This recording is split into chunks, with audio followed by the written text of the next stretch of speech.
all of the current city employees out of the City Hall Annex building and into that structure so that the annex could be utilized for the purpose of the triage center moving forward.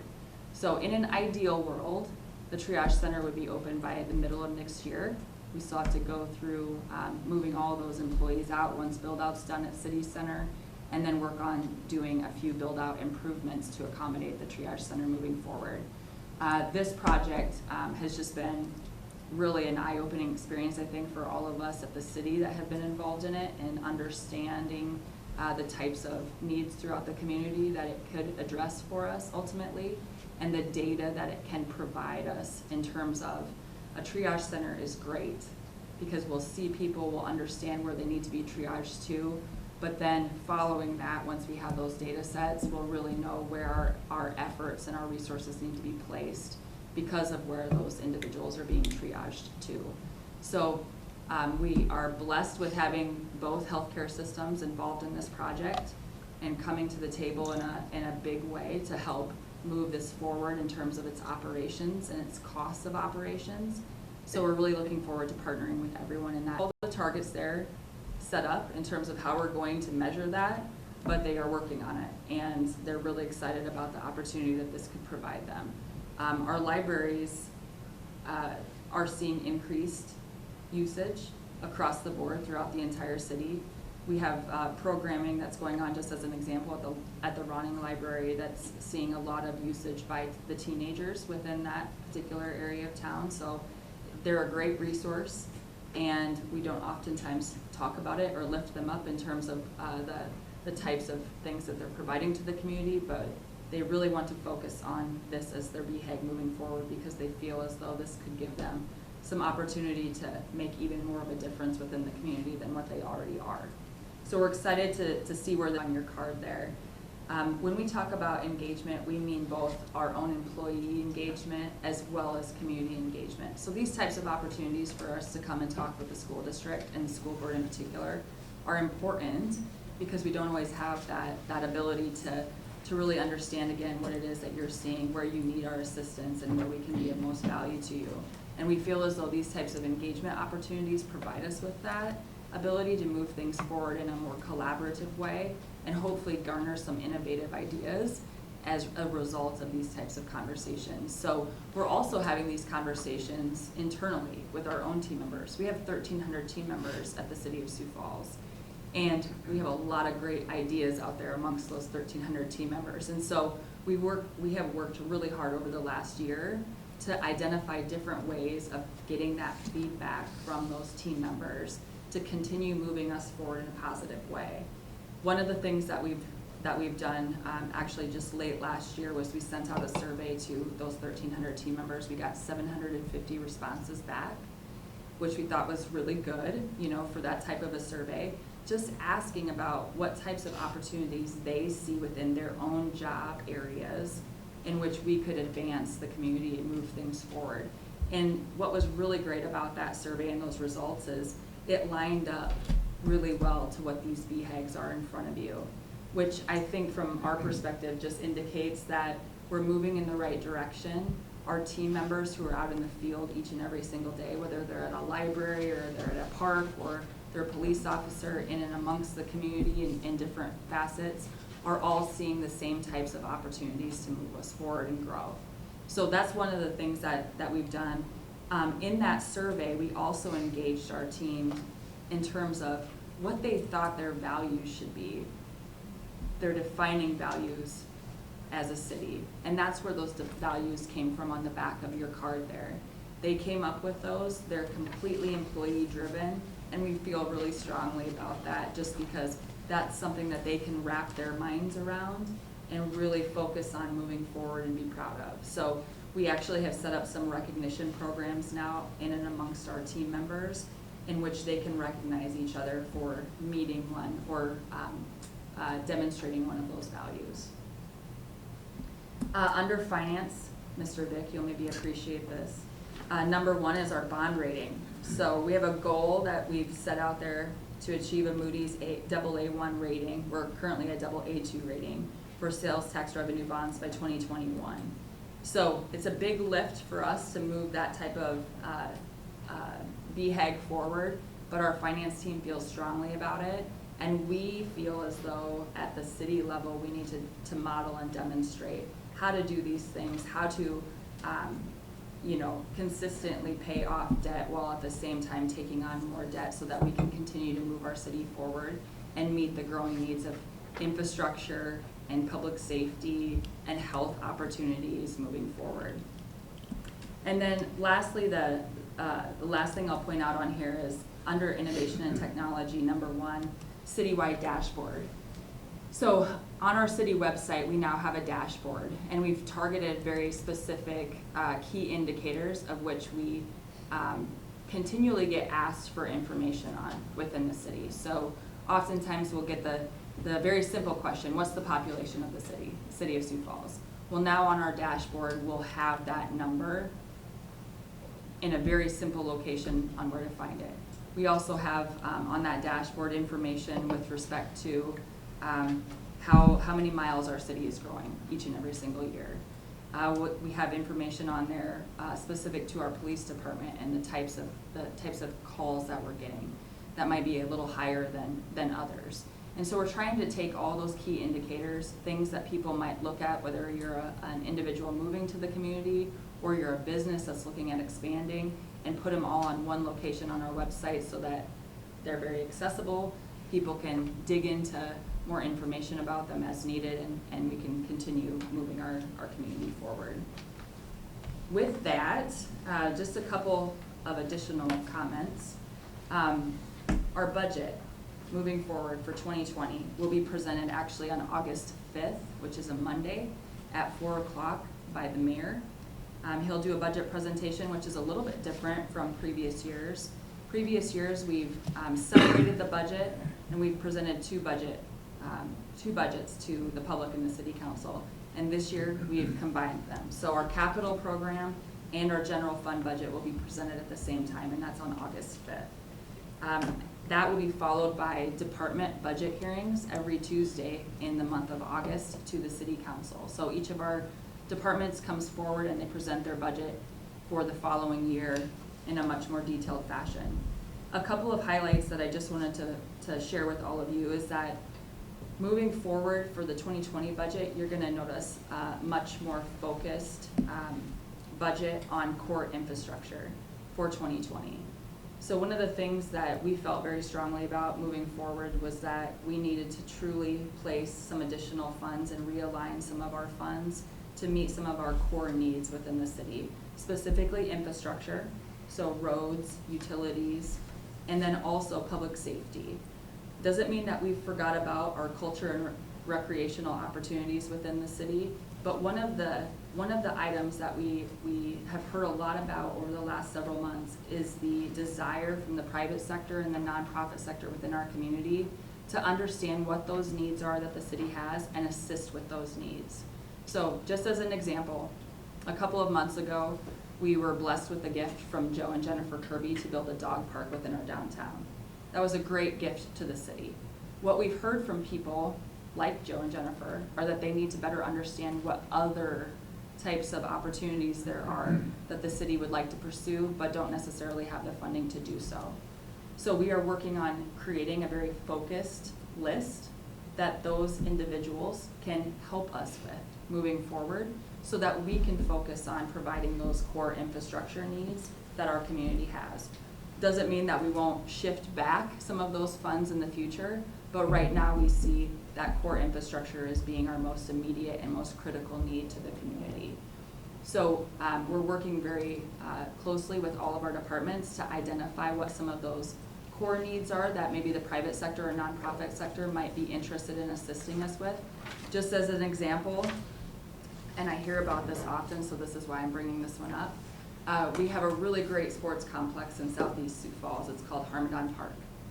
But oftentimes it gets rained out because there are just challenges with that area. It was built on clay soils, and it just holds all of the water right there on the infield. And so there are people within the community that are interested in assisting the city in doing some improvements to that complex. The city does not have it currently in the budget to do that. So we're very excited to work with the private sector and a lot of those individual baseball families and to move that type of a project forward. So that's just one example of how we intend on doing that.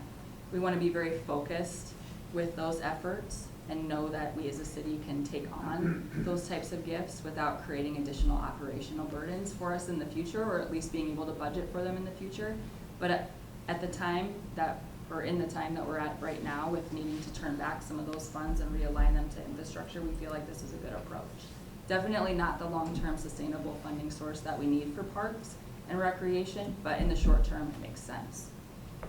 With that, I'd be happy to answer any questions that you might have for me or shed any light into any other topics. I just would like to thank the city.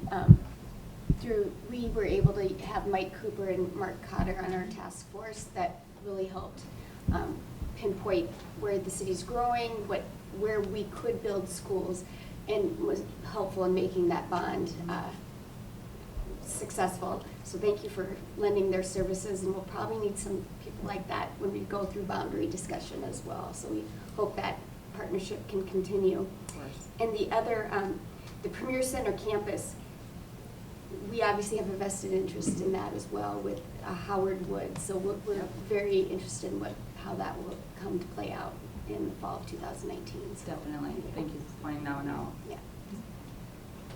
I think I've had a few, you mentioned housing several different times, and I've had some people just ask me with some concerns when we look at boundaries and how can we make sure that those areas that maybe aren't developed now, I think about out by George McGovern, how can we make sure that we have zoned some of those areas so that we don't have all of the same type of housing that's there, and how can we diversify that so it looks similar to some of our other populations for our schools. I think it's important that we have a very diverse, whether that's economically, whether that's racially, culturally, whatever that is, it needs to be diverse. And so how can we make those neighborhoods that we have the opportunity to have a little bit of control over, how can we utilize that to be the best outcome when we do fill in those areas and people buy lots or rent apartments or rent twin homes or whatever it is that's out there. So I would love to see or hear if you know anything just about some of those neighborhoods and how can we build those out best, because once it's done you can't go back, and so how can we be proactive about making those neighborhoods the best that they can be.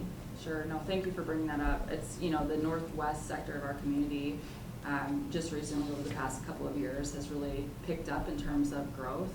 And so you're gonna be seeing a lot more of that moving forward. We've actually, I think over the last year that I've been back at the city, probably seen a dozen plus rezones. So a lot of the housing market, as you all know, is market driven. And I think, based upon the job growth that's happened in that area, you'll start to see that expand greater than what it has in the past. We've had a lot of different people at the table talking about a wide variety of housing types and ranges of housing prices within that area. So we'll keep that front and center for us moving forward, and I'll make sure to share that with our planning director, Jeff Eckhoff, and Shelley Under, the housing manager, so that they can take a look at that maybe in a little bit more detail as well.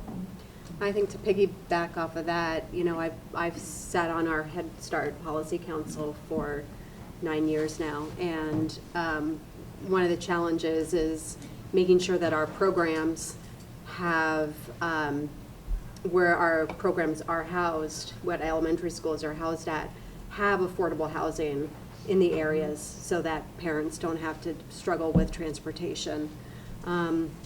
Because oftentimes our programs fill up and families are put on waiting lists because they can't transport their child to another building. So it's something that we've talked about at Head Start Policy, and I've also sat on the Affordable Housing Board, which I don't think we've got a representative anymore on that, but or we do. Changing. It's changing Shelley. because it was Shelley, yeah. So. Yeah. I think that those are some of the partnerships that, you've talked about today, and just thinking about my, previous work on some of our committees is affordable housing is such a great need in our city and where it's located. Right, completely agree. And along that line, when we talk about housing, one of the main topics I did not speak about because it's not on our BHAG list, although it absolutely is a BHAG, is public transportation. Mhm. So oftentimes public transportation defines where that affordable housing is located. And we have a core team of people within our city across all of our departments that are working on identifying some strategies that we can pilot to determine how to create a more sustainable public transportation system. Mhm. So if you're not aware of that, that is a presentation in and of itself, but we've made some great progress, some real great strides. They're employing what they refer to as a human-centered design approach, going out and trying to engage as many of the current users as possible of our public transportation system, needing to understand, fully what their needs are and how they access the system now and how it needs to work better for them in the future. So over the next couple of months throughout the rest of the year, we're going to be defining essentially what that pilot could look like, with the idea that it's going to start in January of next year. And we're going to test out an on-demand system, very similar to like a Lyft or Uber, but it will be utilizing our own fleet, our own assets. We want to do this in a way that we're not creating any sort of challenges for us in the future if it doesn't work. So we're going to be testing out a lot of different ideas in the next couple of months because we know that we have to make changes to the system. But that oftentimes impacts affordable housing, and so we're definitely cognizant of that, and we'll be bringing additional updates forward as we can. Thank you.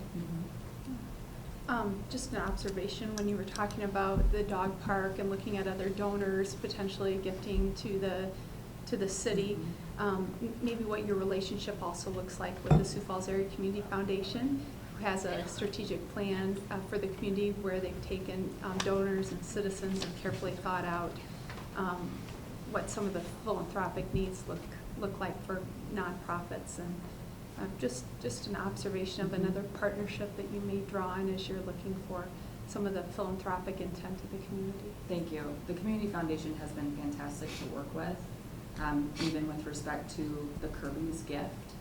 And I think moving forward, even on the triage center as an example, we anticipate working with them. Andy Patterson, of course, is a fantastic resource to our entire community, and we've had many conversations about this strategy, and ultimately what we've been reminding people of, and Andy has reminded me of many times, is that this idea of philanthropic giving to the community is not new, right? We see this, we've seen this over the last several decades many times with many different facilities or parks assets in which a donor steps up, a very community-minded donor, and assists the city in moving a project forward. What we're trying to accomplish that's maybe a little bit different is being more focused and intentional with those donors and sharing what our needs are. So that's maybe some of the change, but we absolutely look forward to working with Andy on this because he's been a huge asset to us. Thanks. Eric, I would say number one, thanks for being here today. Number two, we're talking about some BHAGs, but also we're so thankful, I think, for the things that you do day to day for us. The school resource officers, phenomenal program that I think sometimes we take for granted. That is just, and it's the top. I don't know that they're in any prioritized area, but it's safety is the first thing listed on your list of values. And certainly you contribute a large degree of resources for our schools to remain safe. The constant communication that we get from the city, I know we, during the floods, on what we could do during school cancellation or no school cancellations, and just the road crew that we have communications with. Those things really, I think, go unnoticed, but they're critical in the fact that we're part of the ecosystem of this city, and we exist because the city exists. And so we really appreciate the communication that we have. Parks and Rec would be another thing that I think would be easy not to see, that we just share seamlessly on so many venues and events. We really appreciate that. Going forward, I know there might be some synergy, some conversations we need to have on parcels of land that we own that the city might be able to use, or vice versa. And your conversation that you shared earlier on the improvements to Marion Road, we're really thankful for that. And also one thing I would like to keep in everybody's mind, because it will probably be after many of us have served in the capacities that we're serving in now, and that is housing around Whittier. And one thing that kind of gets lost is housing around Lowell Elementary, where we've got, we need Lowell Elementary where it sits, and we need Whittier Middle School where it sits. And in order to have those buildings be functional for years and years and years, we're most likely going to have to make some improvements, or maybe even brand new buildings in those particular areas. So that's going to disrupt those areas and potentially the housing in those areas. So we'll have to continue our communication and good relations as we think about those things down the road. And I think it's so critical that the school district and the city keep that top of mind, because as I mentioned, those things will happen, several of those things will happen after many of us leave the capacities that we currently serve in. So, with that, I would say, I'll certainly throw it over to you for any closing comments, but I would say so many times we act like we're independent of the city, or maybe people think we're independent of the city, but the fact of the matter is we're interdependent. And I think the mayor reaching out and your opportunity to sit with us today really reminds us that we're interdependent, and that we need you, and we're really appreciative of your willingness to work with us. So thanks for your presence here today, and thanks for just keeping us in mind. Of course, likewise, and whenever we can be of assistance, whether it's through these types of conversations or very detailed approaches to housing or transportation or anything along that line, we're happy to do so. I thank you for pointing out the day-to-day operations and the SROs. I had an opportunity to shadow the SROs last year, and it was a very eye-opening experience. So thank you for everything that you do, and for all of your staff as well, because if it weren't for you, we would not be the successful community that we are today. Thank you. So we're happy to be a partner. All right. Thank you. I know you're busy, and it's probably always awkward. How do I work? Get out of here. You're welcome to stay. It's a public event, but you're also welcome to leave if you'd like to. Thank you. Okay, I will go to. We've got a break scheduled. Yes. But you just tell me when we need one, and we can be really fluid on, Okay. on how that takes place. The next topic that we'll dig into is the strategic plan. And on this portion of the strategic plan, what we'll talk to is about updates that we went through in 18-19. We'll dig more into where are we headed for 19-20 in the early part of the fall. So that won't be so much here today. But today I'll kind of give you an idea of what results have we seen, what have we accomplished in the last year. We'll have our 4 priority area leaders present to you today, and Dr. Boyson is ready to go with that first presentation. Good afternoon. Strategic plan update. So our goals and progress from last year. Priority area 1, student outcomes, 15 minutes is behind. the area that I oversee. Our first initiative listed under there was refine high school course offerings to support those new graduation requirements. With those new graduation requirements coming in last fall, we spent the year really looking at what courses do we have that support those, where are our gaps, and where are our opportunities. So we analyzed that with the support of curriculum services, general ed, special ed together to bring forward for the fall of 2019. We'll start investigative algebra and applied math. In the areas of math, those were the areas that we felt needed to be a little more robust. And then through our science curriculum study, we're going to look at those course offerings throughout this year and see what we need to add in that area. The next one is each high school will monitor the freshman credits and the systems of support. So each high school has that system in place and really looking at how those students transition through their freshman year and monitoring those credits as they get done with that. A couple of high schools, it's that freshman academy, and then Roosevelt has a different program, but really wrapping those arms around those kids. Third one, review ombudsman model. So we reviewed the support with ombudsman to run our alternative high school, and we're continuing with our alternative high school, no longer contracting with ombudsman, but still with that programming that's in place, and looking at how we move that forward through this year, and really working with that team of Tyler Engelson at Joe Foss and President's Academy out there at the Axel Park building. We launched the introduction to the SIPS program at first grade in 4 pilot schools last year. 2 buildings had a teacher to implement that curriculum through the classroom teacher. It shows promising results, and so it will be expanded into 1st and 2nd grade at our 8 title buildings, and they are listed there for fall of 2019.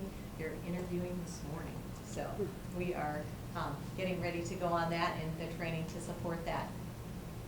The district and NWA, this will be our 2nd year with MAP at middle school next year, and our 3rd year in our K-5 program. So really continuing to support staff on how they analyze that data for student growth. And the partnerships with the community agencies to establish a summer reading program. Terry Redland partnered with Celebrate and Reach Literacy to pilot the summer reading program, where the students received books to take home at the end of the school year, and they have 3 parent nights scheduled. They held the second one last Thursday night, and they had 38 people in attendance at that last one.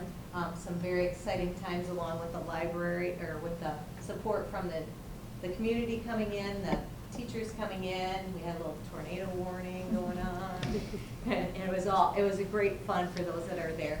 So really continue to look at how we support that for our students and our families. Can I ask a quick question just about the freshman academy stuff? So I know last year was Lincoln's first year, and maybe not for today, but at some point will we get like a summary of lessons learned or changes in outcomes over that first year? Exactly, Okay.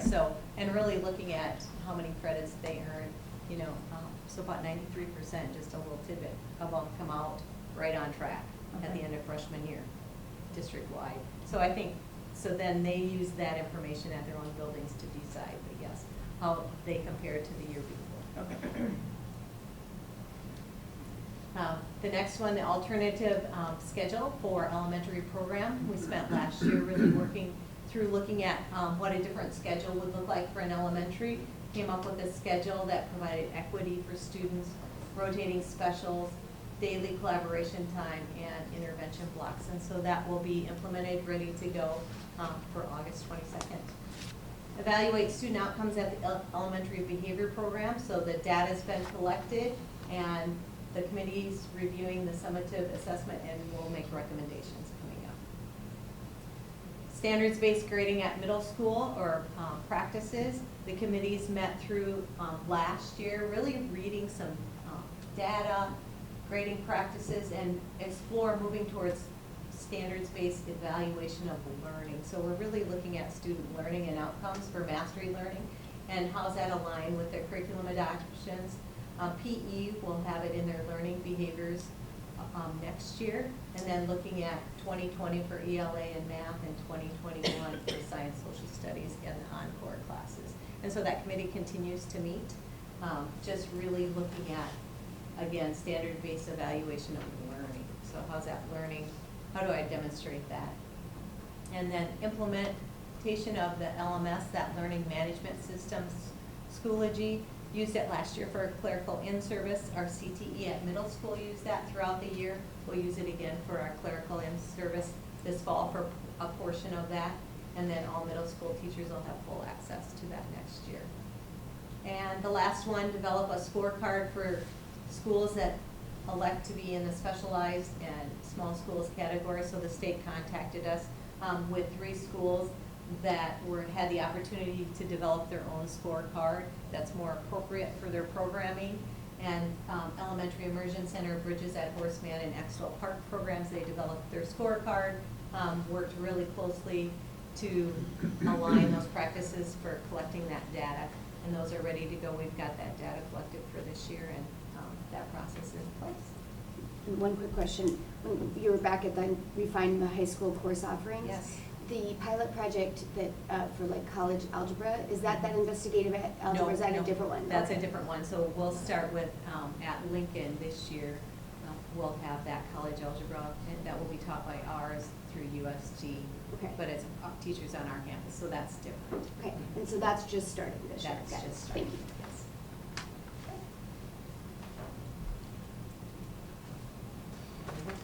We're the polka dot ladies I was gonna today. say, we ran today. Was not planned. If Kristen Grenager was in here, but she didn't wear hers today. so. Priority area 2 relates to school climate and culture. And so during this year, we continue to have a district attendance council, as we did the year before, and that group is scheduled to meet those 4 times this year. And we'll continue to try to press ourselves to give building attendance teams more strategies to enhance attendance. Attendance continues to be a challenge at all levels. It isn't unique to a level or a school. So, Or a district. I That's don't right. I don't mean to chime in, Deb, but that is such a hard needle to move, but it's also so critical, we can't give up on it. We can't just throw our hands up in the air. So we'll continue to work at it. It's a hard needle to move. our building attendance teams are really the feet on the ground on attendance. And I can tell you that in the last 3 years, their vigilance and processes have greatly improved. So, but it doesn't mean it moves the numbers at the level we'd like. So you know that this past year we did year 2 of an app pilot called Kinvo, which allows schools to text messages to parents.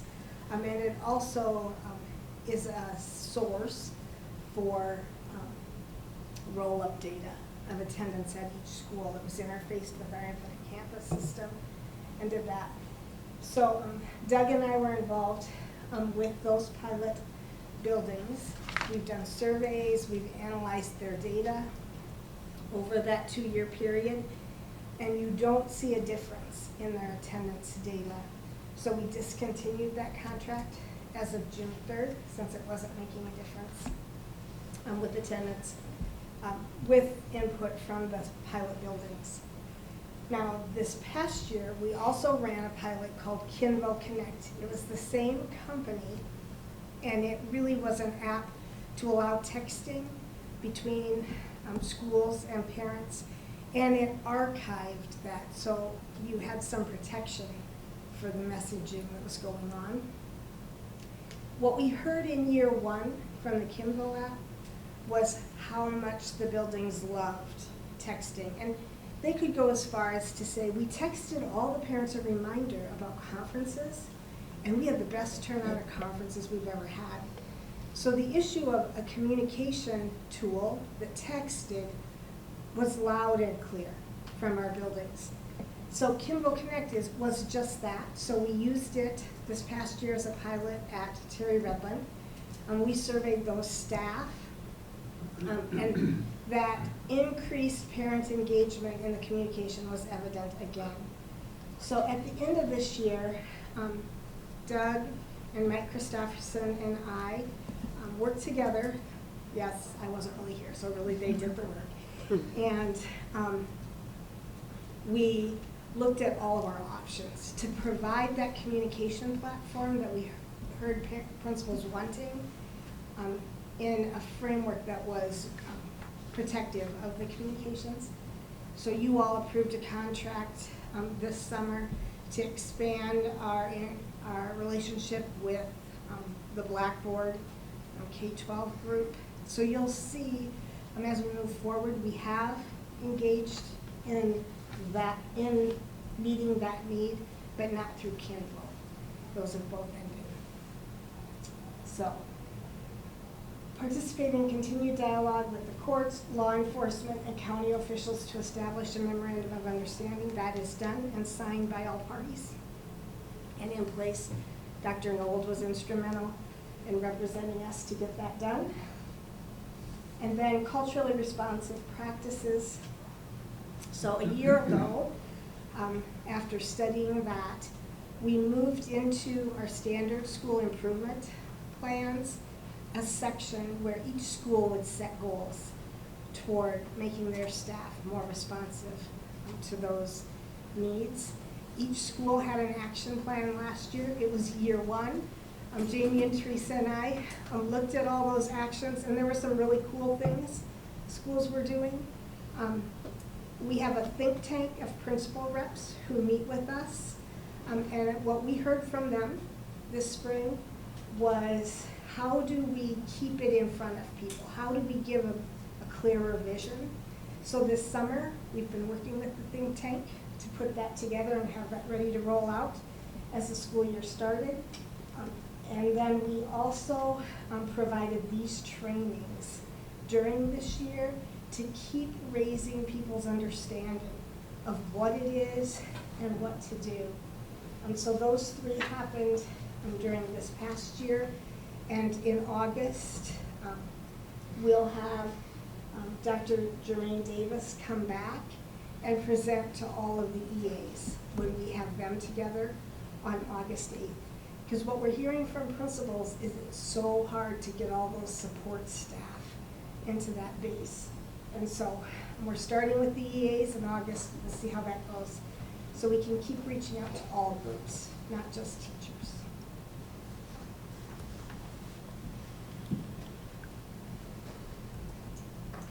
Dr. Noel did not wear dots. I didn't. I should have worn my polka dot suit. I missed that. I will have to read more closely next time. In the area of district staff, we have a number of initiatives that we've gone through and been working on over the last few years.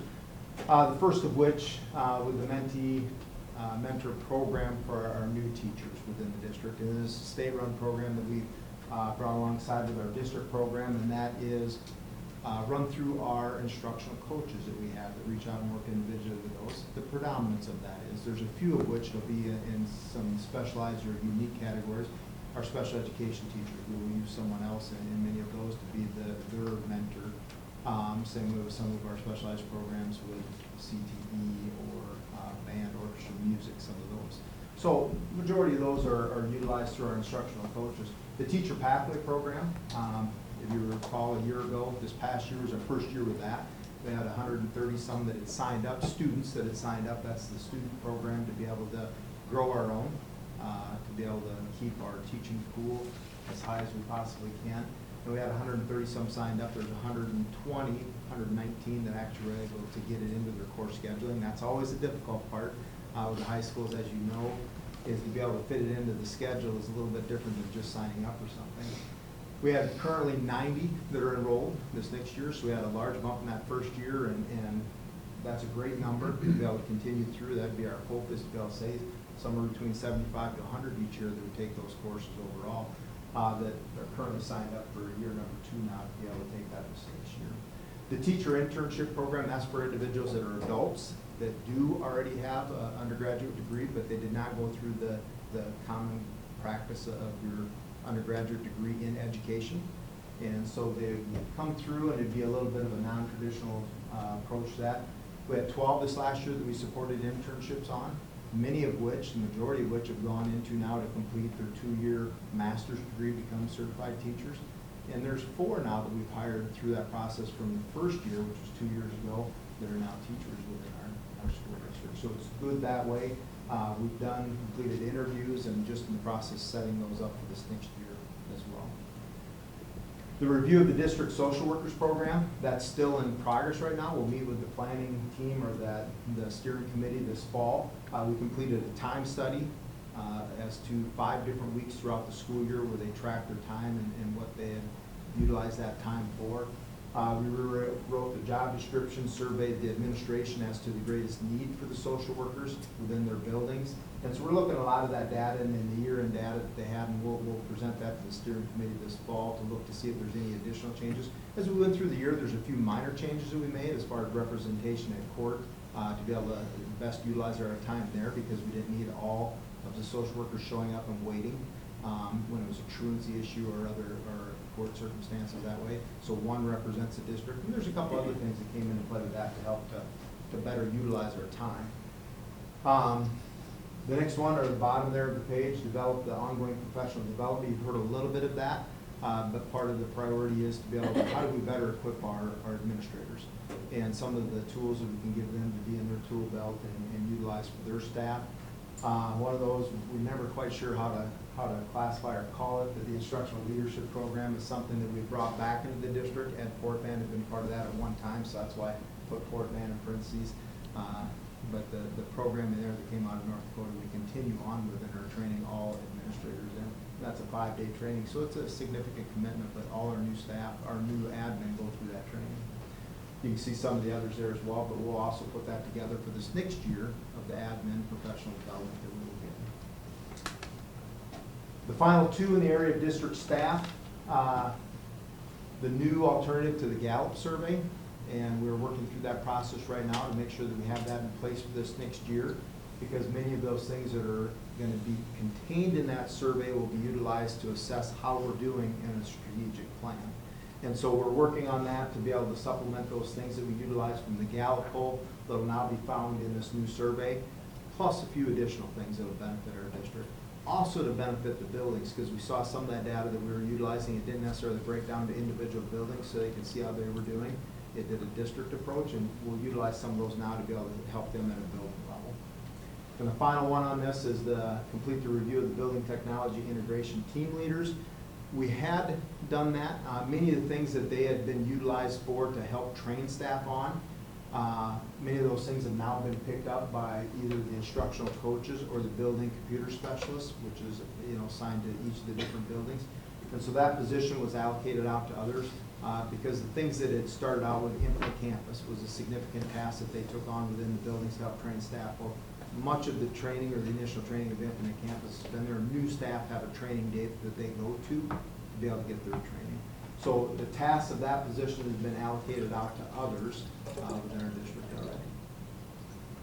Questions at all on the district staff?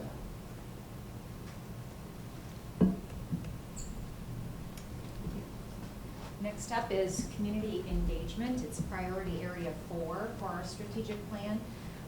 One of our main focuses, of course, is getting feedback, receiving feedback from all of our stakeholder groups. And so how can we do that in a way that is organized, and how can we use that information then to help us drive forward the next steps? So we do a staff survey, a parent-student survey. We also did athletic participation survey to better understand our students and their needs as well. So that's kind of an overview there. Conducting staff, parent, community focus groups. As you know, there was much discussion around the elementary schedule this year, and Dr. Boyson led multiple groups, I believe 14 public or meetings for our staff to gather feedback, and gathered 1,500 pieces of evidence, postcards from those staff to really get their thoughts on that process. We also take every opportunity we have to, or can get to, engage in conversations with our larger community, and we had an opportunity to go on a bus tour with some Rotary folks, and that was a great opportunity, not only to tell them about the new facilities that are currently under construction, but for them to ask their questions about specific things that they've heard or want to know about regarding schools and their place in our community. In our staff survey, we had 63.75% response from our staff, which you heard Erica talk about their staff survey as well, and that's a fantastic number anytime you're out surveying a group. And so as a senior leadership team, we sat down and looked at what did that tell us, what did those numbers tell us, And as a result, as you heard Deb speak about how our EAs and some of the training that they're going to receive. So not just numbers on a page, but how do those numbers then impact the next steps that we're taking. As you all know, we successfully completed our bond implementation, though that continues, and we continue to be very focused on that as well. Exploring language translation services. Unfortunately, technology still seems to be holding us from allowing to communicate in all of the ways that we want to. Some of the technology isn't great. There's Google Translate, however, that's not perfect.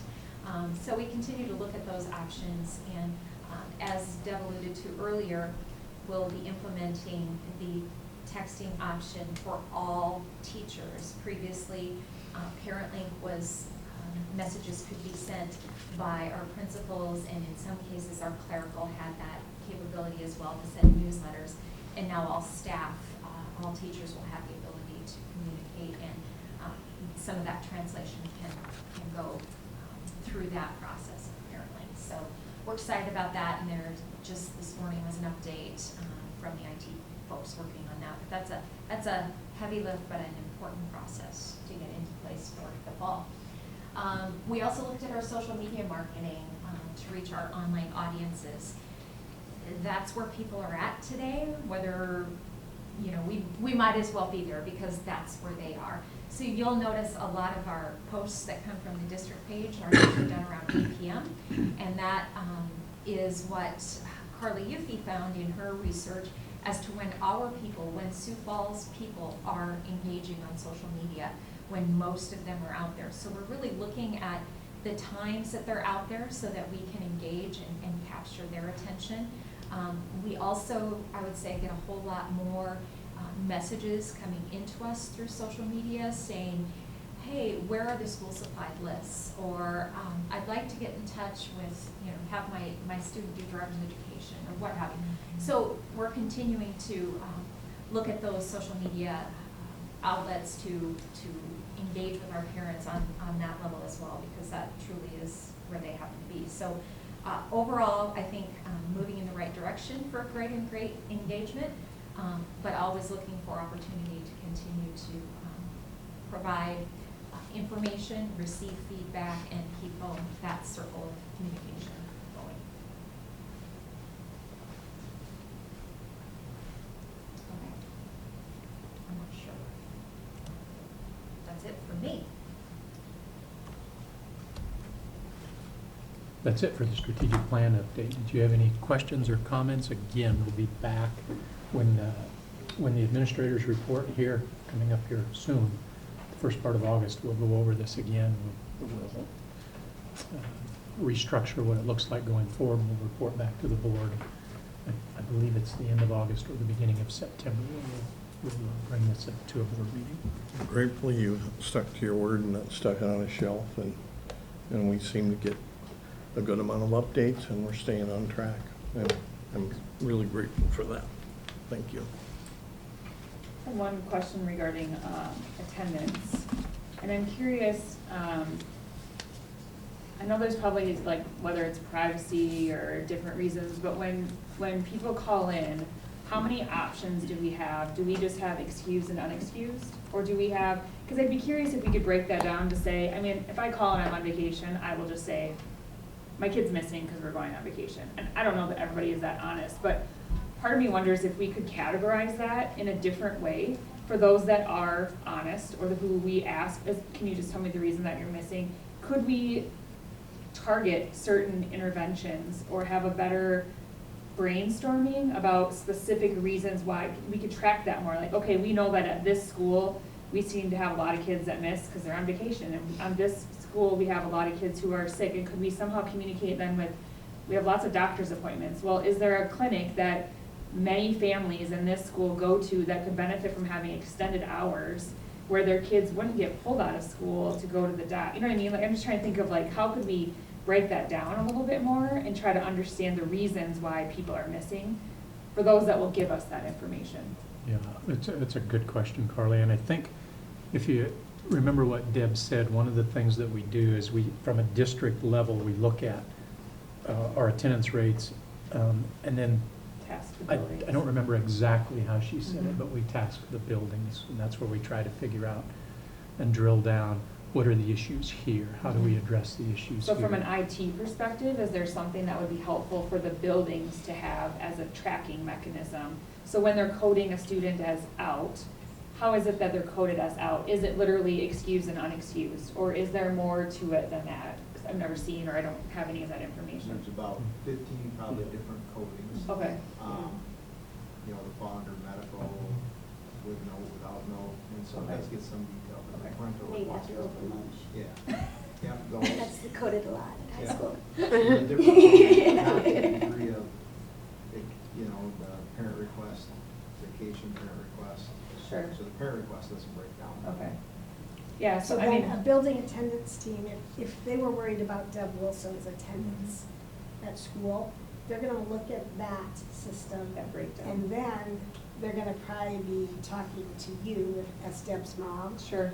And saying, now, look at, there were 20 missed days for illness. And it might be a nurse or it might be a social worker who's gonna start trying to learn more about those Sure. 20 days. And do we need to get you hooked up with something else? Or Okay. is there an accommodation we could provide at school Sure. to overcome what's ever going Okay. on? So on some level, maybe not specifically Yeah. what I was saying, but on some level, that's happening already That's as more far as, okay, individually. good, thank you. Absolutely. It's a hard, Mhm. as I mentioned, it is such a hard metric to move, but it's crucial Right. to what we do, so we can't give up on Mhm. thoughts and ideas. Yeah, okay. Keep them coming. Okay. Yeah. Okay, we are, right now, we should be in the middle of the high school principal announcement. But I don't think we should probably skip the boundaries planning conversation. So if you would take out, and I know I had a few extras here, hopefully people of the media got one, just the Sioux Falls School District process to establish new attendance boundaries.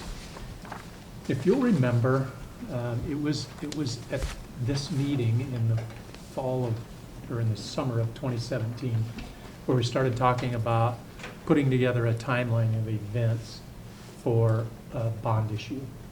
What you see in front of you today really is a very similar sequence of events for putting together the boundaries. And I would tell you that if we can have 85.46% of our community happy after this process, I would be ecstatic. And maybe we will have. But here's the process. Here's what it is today without any real emotion kicking in on how are we going to make a logical decision on using the boundaries to best serve our school district. So in the next 3 or 4 months, July through October, we'll begin that background work by having the district staff working to put up different scenarios at the elementary level, at the middle school level, at the high school level. And at the elementary level, we're not even really sure what that looks like yet at this point in time because we don't know where our new elementary school will go. So those will be different scenarios that we will be looking at over the coming months. And then we will ramp up a programming strategy for the alternatives defined. What does that look like? And then we'll have the board establish some guidelines. I'll talk about those when I'm all done here. But we have some guidelines for boundary process on the back of the sheet that you have. Then at that point, we'll also create a request for proposals for somebody to come in and have the conversation with our community groups that I could have. We wouldn't have to spend the money, but I think it would be better if they're not speaking directly to the superintendent, because I believe that person can maybe ask questions that I can't and have no perceived hidden agenda that maybe a current employee would have. So we would go through an RFP for a facilitator over the next few months as well. After that, in November and December, then we would conduct small, friendly focus groups to obtain initial feedback on proposals. And really there, I want to emphasize more thoughts than proposals. really give us your thoughts on what these various scenarios look like. And I don't want anybody to think that we're going to put proposals out there and then stack a room for somebody to endorse what we've already decided. That's not what this looks like. Really, we want to obtain initial feedback on thoughts. See, the feedback's already coming. Yeah, exactly.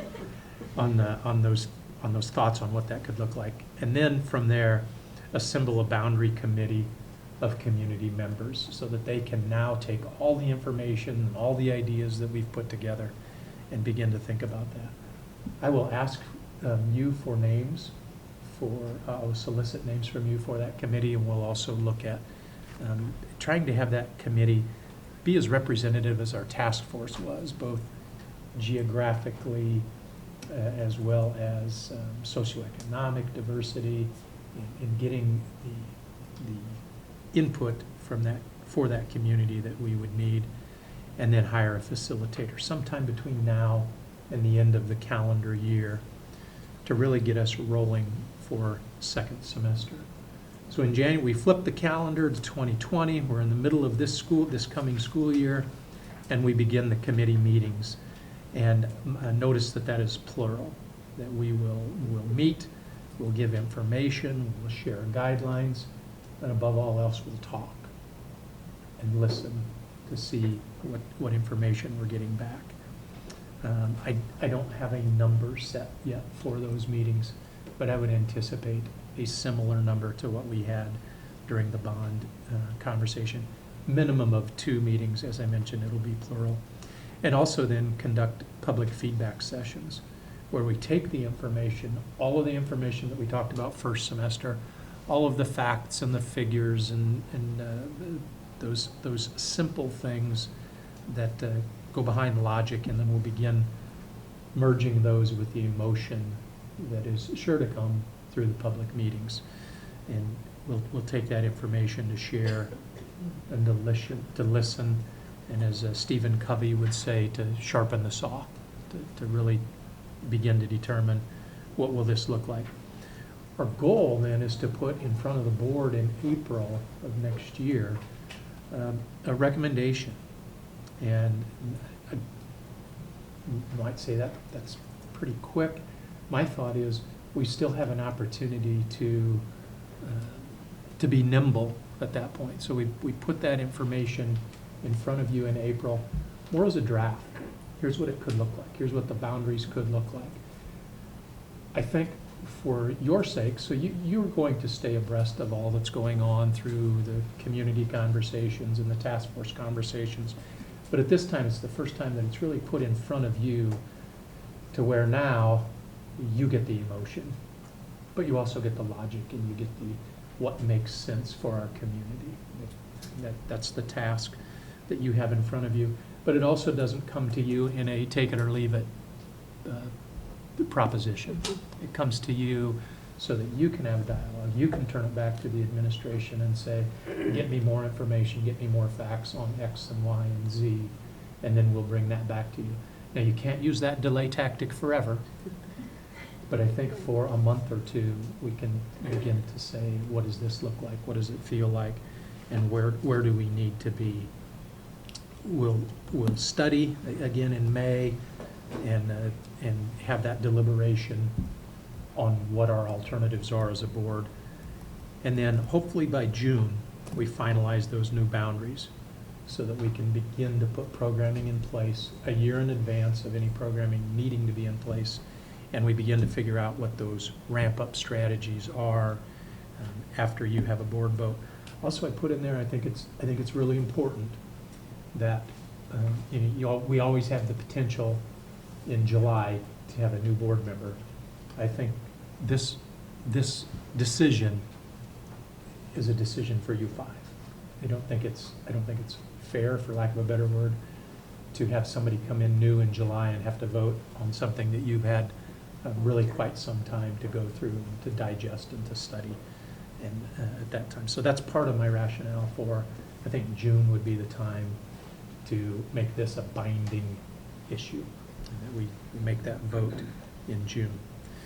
So then, over the next 6 months, July to December, or first semester of next school year, we're in a position where we can notify the community, educate the community, and also get that information out to families on what to expect. So we have a year in advance of the actual change taking place for people to get comfortable on this is how business will look going forward. And then in December also, we have open enrollment, so we're ready to go. And in August of 2021, 25 months from now, we're ready to open up new schools with new attendance boundaries, and we're ready to go live. Questions on that strategy? Not really a question. My only suggestion would be sometime in this timeline, we should put in policy committee addressing Yeah. Open enrollment Mhm. discussion, and if we'll need to make any changes for the transition period of the new opening of the schools. And my only, the July to December community education and family notifications, I can't remember when open enrollment starts. December 1.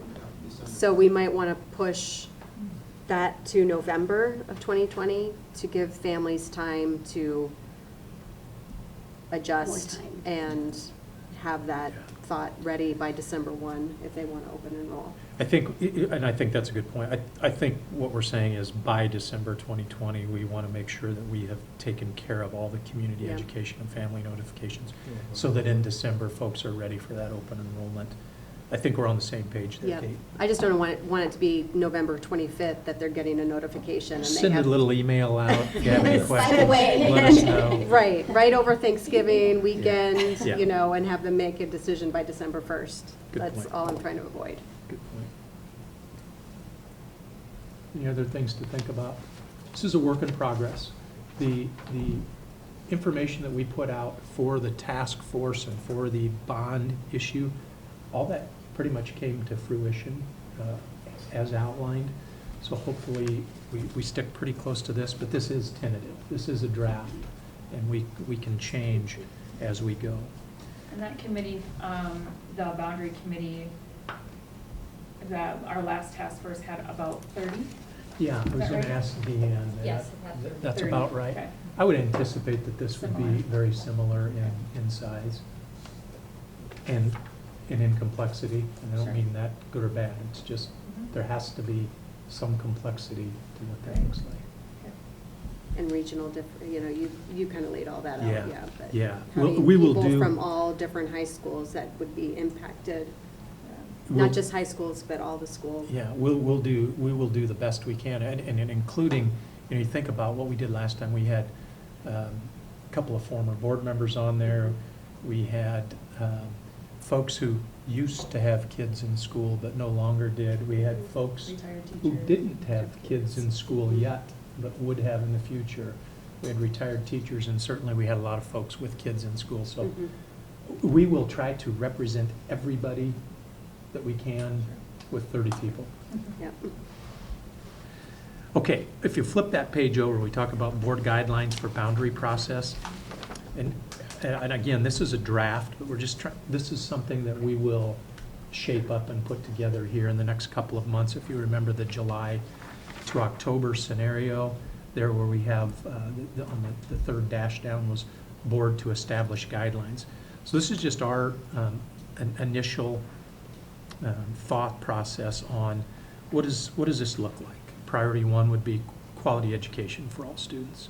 Ensure the equitable space for programs in district schools. One of the things that I remind people of from time to time is it's our charge to take care of our district resources. And so many times when we think of district resources, we think of money. But also, we have great district resources and facilities. We have millions of dollars in buildings, and we've got to make sure that those buildings or those resources are used to the maximum benefit for our community that they can be used. And that'll be part of this reorganization of boundaries process. We'll maintain geographically balanced placement of special education programs.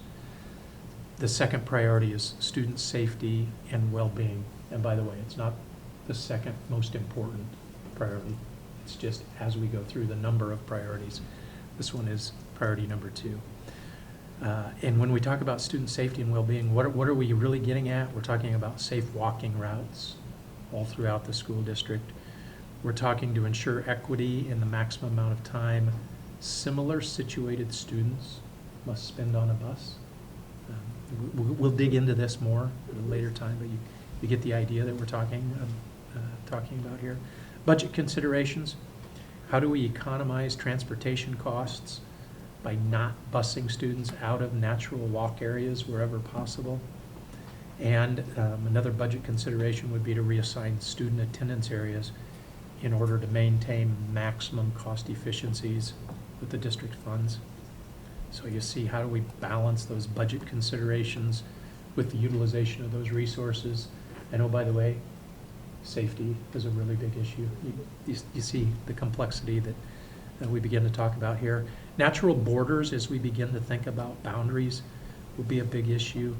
As school boundary lines, certainly that'll impact safety. As we talk about kids either crossing rivers or interstates or major thoroughfares, what does that look like? And we talked about how we want to keep contiguous neighborhoods together whenever possible. We want to ensure that students will move into middle and high schools with their neighborhood classmates whenever possible. And then number 5, to accommodate growth and change. I think sometimes we look at a bond issue and we look at boundary changes as, good, we did it, now we're done with it. The fact of the matter is, it's just the next iteration in a process. We need to analyze our 5-year city growth patterns to attempt to preserve newly drawn boundaries for a minimum of 5 years, knowing that depending upon how the city grows and ebbs and flows, the 5-year is may just be a feel-good number.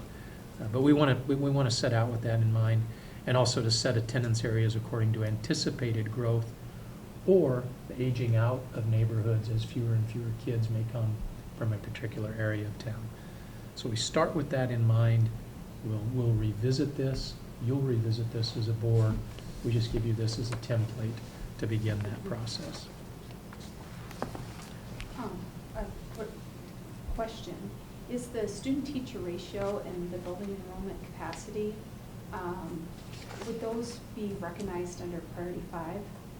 Yeah, that's a good point, Nan. I think the fact that those were so pronounced in the task force process, those should be drawn out in here. And I think that probably is the place for them to go.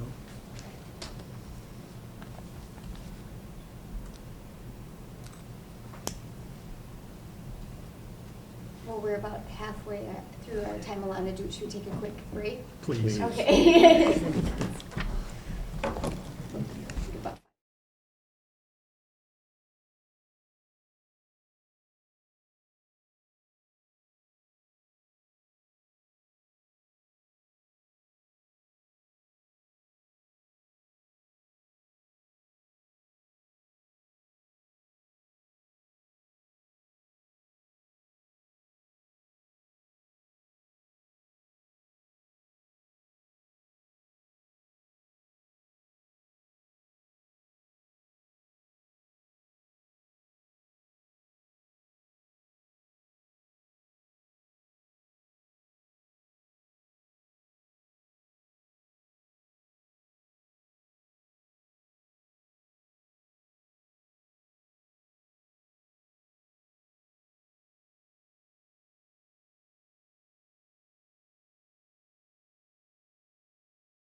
Awesome. Go ahead. Okay. Thank you. Well, thanks for the quick break. I think many people were in need of that. I know the superintendent was. Thanks for that. I hope to catch us up maybe a little bit here in talking about the high school principal, the plan for what that looks like, and the middle school principal the same way. I would tell you that we will run both of those searches somewhat concurrently, with the high school principal being a little bit ahead in time frame from the middle school principal position. The high school principal position will begin in either January or February, and what we'll do is we will solicit the best pool of candidates possible, and we will try to conclude that as soon as March, no later than April, for a couple of reasons. One, there's still going to be some hires to be made after we name that principal, and also there are dominoes that will fall as a result of that hiring. Whether that person is hired internally or externally, they're going to need time to get out of the contract that they currently have. And then whether that's internal or external, their district or our district is going to have to find their replacement. So we'll begin that as quickly as is reasonable when the second semester begins. And we'll go through it as quickly as we can, but we won't rush it because it is too important of a hire to rush. We'll also have that principal, once that principal is on board, we will work with them to hire an activities director and a lead clerical, and that'll begin the cumbersome and robust process of staffing Jefferson High School. But we will have those three people on board by the summer of 2020 so that they have a year of planning and preparation for the opening of Jefferson High School in August of 2021.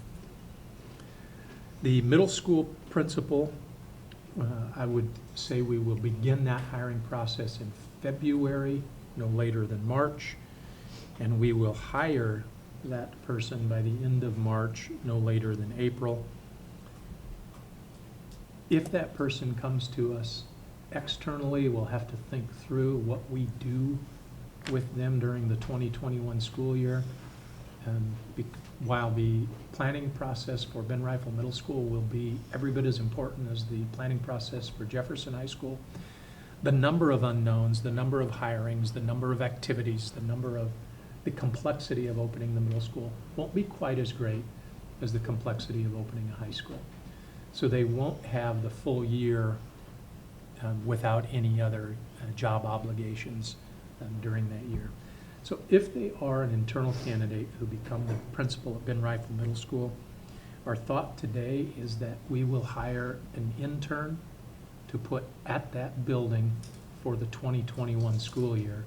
So while issues and activities ramp up for that principal, they have an extra person on staff to help with the administrative duties, and particularly second semester as things really ramp up for that person, that we make sure that an existing building isn't left without the administrative support that they need to conduct business on a day-to-day basis in 2021. If that person comes from the outside, we will still bring them in a year in advance, but we will most likely assign them to a building with other duties as assigned during that 2021 school year. Questions on that process? That's a very quick overview in an attempt to try to get us back somewhere on schedule.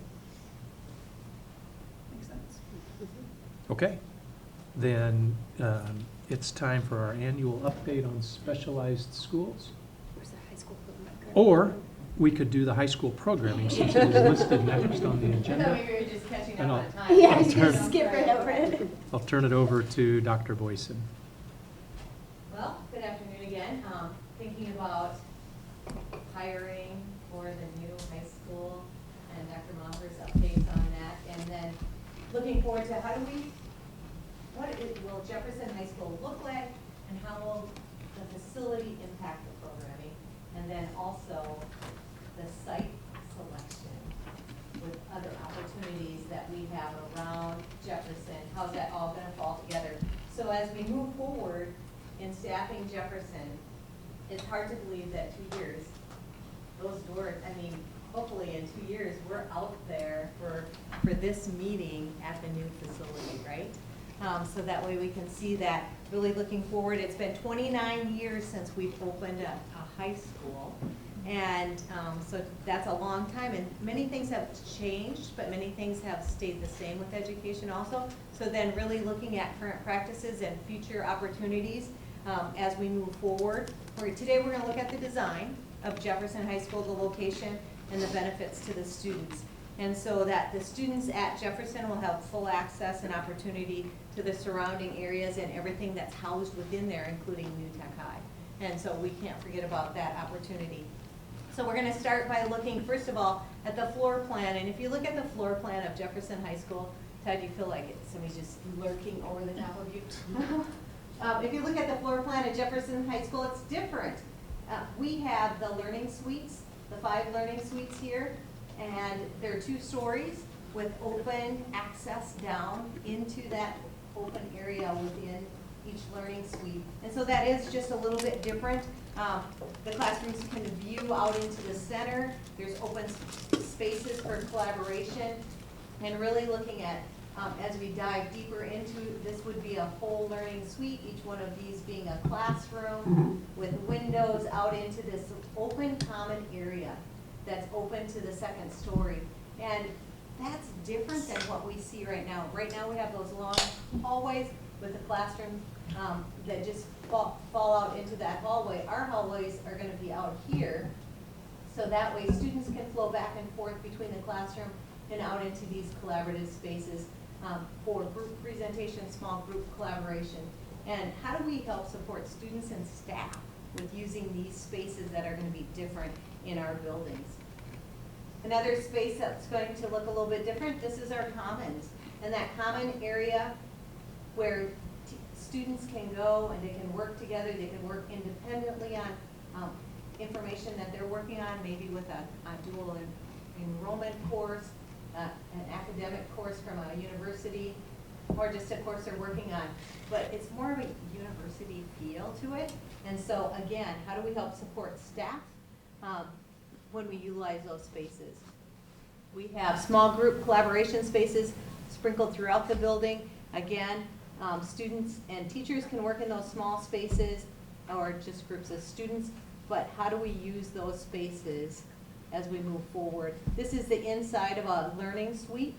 The classrooms are right here. They roll out. This shows a large group presentation, or it could be a large group presentation, but we have small collaborative spaces there. You see those small rooms here. Here's that 2nd story looking down above, and that open railing. So we can have a whole group down here giving a presentation with students viewing from above.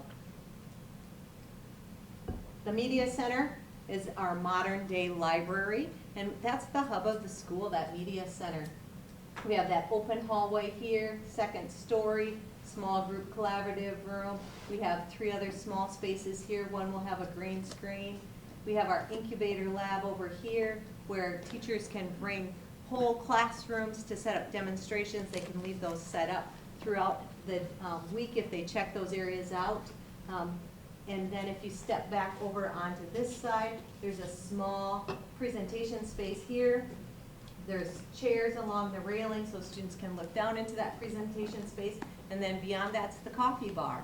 Well, we don't have a coffee bar at another high school, so then how are students able to access that? Who runs that coffee bar? Again, looking at that programming for our students, but really the hub of learning in that media center. And then the learning stairs, another open presentation area within the building that's new.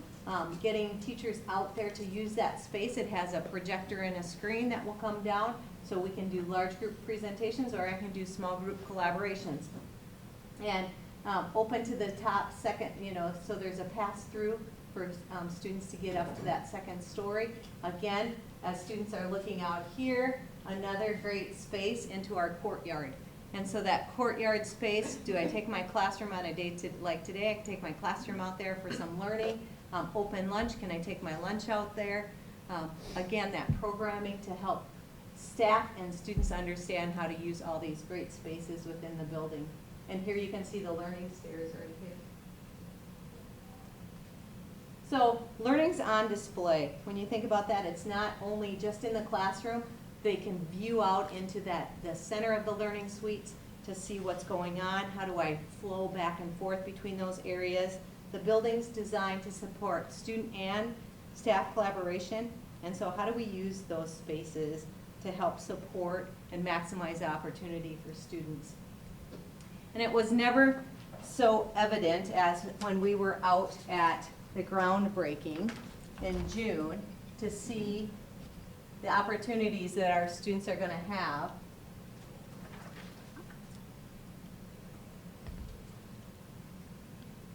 Maybe. Sorry.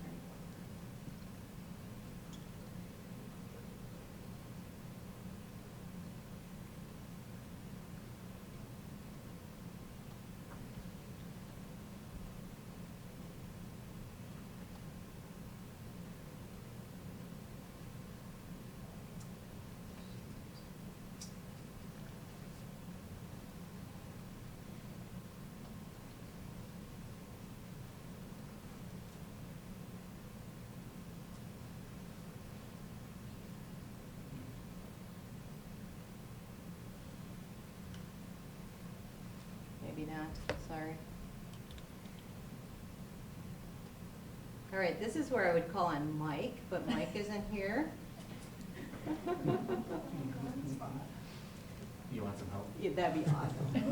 Thank you. Okay, so. Probably just need to move ahead, Teresa. Okay, all right, I will. I had a great video right in here, thanks to Ben, of the drone. Sorry, thanks, Ryan. Sorry. This is Ryan Knutson. Ryan is our new mic.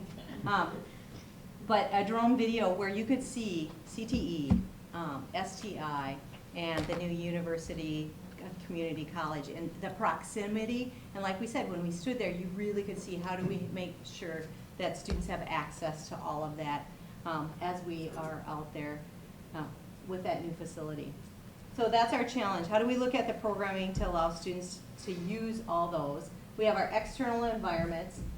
So that would be your CTE, your STI, your USD community campus, along with Jefferson High School and New Tech High, all embraced in there together.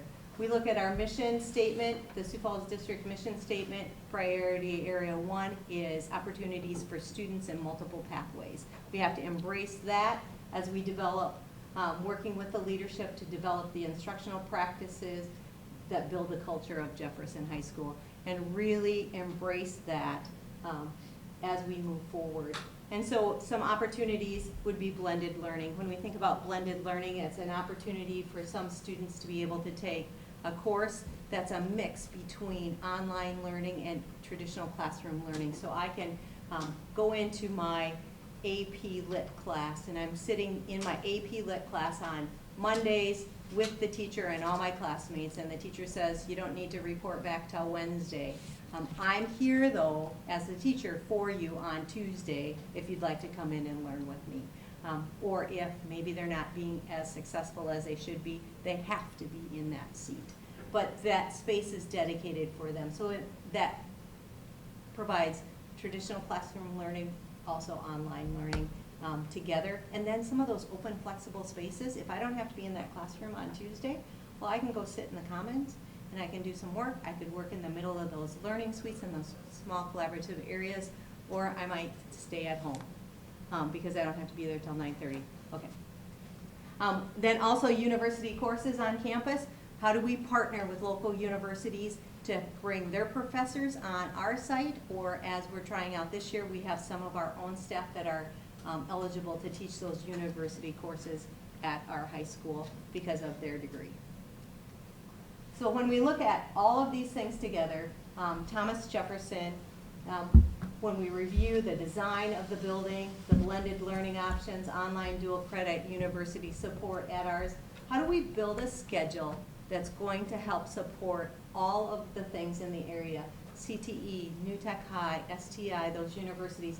We're going to really have to work together to look at what that programming is gonna look like, but then how do we support the staff and the students in that to use full access of that. And so throughout this next year, we're gonna start putting a team together to look at that, but then with that new principal on board next spring, we'll be able to really develop out what that schedule is, so that way when they're interviewing staff, they can talk about that. Because what's our bell schedule look like to get them to CTE, to get them to SDI, or to have a university person come in? So those are some of our challenges as we look forward to 2021 at Jefferson High School. Thoughts, questions? I think for some students that will be a draw. Oh, I mean, that will be very appealing to them to have something different than your standard, whatever it is now, 7, 8 periods, you know, that are very routine every day. And kind of, some people like that routine and other people like that change of pace. And so I think there will be some excitement around that change and that option for students to. And it'll have to be a blend, because just like now, every pathway isn't the same for every student. Yeah. So how do we support everyone, the staff, the students, as we develop that? Very exciting times. Well, here's the video. So at some point, I'm sure I'll have an opportunity to show that to you. Maybe we show it at the end, and for If those we have who time. aren't rushed out to the groundbreaking. if we have It's time. about 48 seconds, so. Well, we could certainly see it just standing there at the groundbreaking. I mean, even the proximity to George McGovern, you know, you looked across the field and you're like, I can't believe we're that close to I George know. McGovern. It was very, Yeah. right. I'm going to move us on to our next topic. Dr. Boyson, very good. Thank you. Especially for those of you who didn't see it, but the superintendent sitting over here doing this. So, thank you, really well done. And for everybody who has to speak yet, just know this right before you get up. There you go.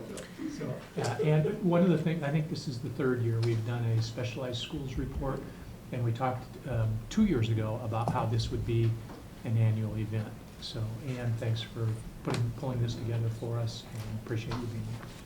So it will be just a little bit shorter because in the past 2 reports, we have included academic achievement results. We're about 3 weeks too early to be able to do that with current year academic achievements results, so we're going to focus on the demographics, which is one of our goals of our specialized schools. How do we make sure that our demographics in our specialized school come close to mirroring the demographics of the district as a whole? So a quick overview of our specialized school enrollment. We are at 5,752 students enrolled in a specialized school in the 2018-19 school year. That's up about 2,000 students because we've added 2 middle schools. District-wide, if you look at our ethnicity, about 38% of our students report themselves as a race other than white. That's a figure to keep in mind as we go through and look at the specialized schools individually. Other things that we look at include free and reduced lunch. District-wide, 43% of our students, K-12, qualify for free and reduced lunch. 16% are special education students, 7% gifted, 11% ELL, and about 4% of our students district-wide come from out of district, are open enrolled from district other than the Sioux Falls School District. Our oldest specialized school is ACE. Established in 1974, the Sioux Falls School District has been involved in specialized schools for a long time. 150 students at ACE, where parents are committed to working and volunteering, so there's a lot of parent involvement. If you break it out, there's 1 section in each grade at ACE. And when we look at their ethnicity. Ann, you're doing a really nice job of going through quickly. I just want to tell everybody one thing. If you remember a couple of years ago, we were worried about that number that is 22. I think it was 15 even. Yeah. 2 years ago, and we were worried about that. And you can see the enrollment has taken care of itself at the city. So. Yeah, and I apologize for not using like a standard axis on this because 22 really isn't all that much less than 25, but boy, it looks like a lot less there. So in terms of ethnicity, it looks like from year to year, of course you're only talking about 150 students, but All City is slightly more diverse this year than it was last year. And if you think about those district demographics, certainly All Cities at free and reduced lunch of 10% is fewer free and reduced students than we would see district-wide, and their special education was about on the same level as you would see district-wide. And out of district, we're definitely bringing in students from other districts to attend the All-City program. Challenge Center was established in 1996. Our 2019 enrollment was 174. This is our program that is specifically designed for those students that are highly capable.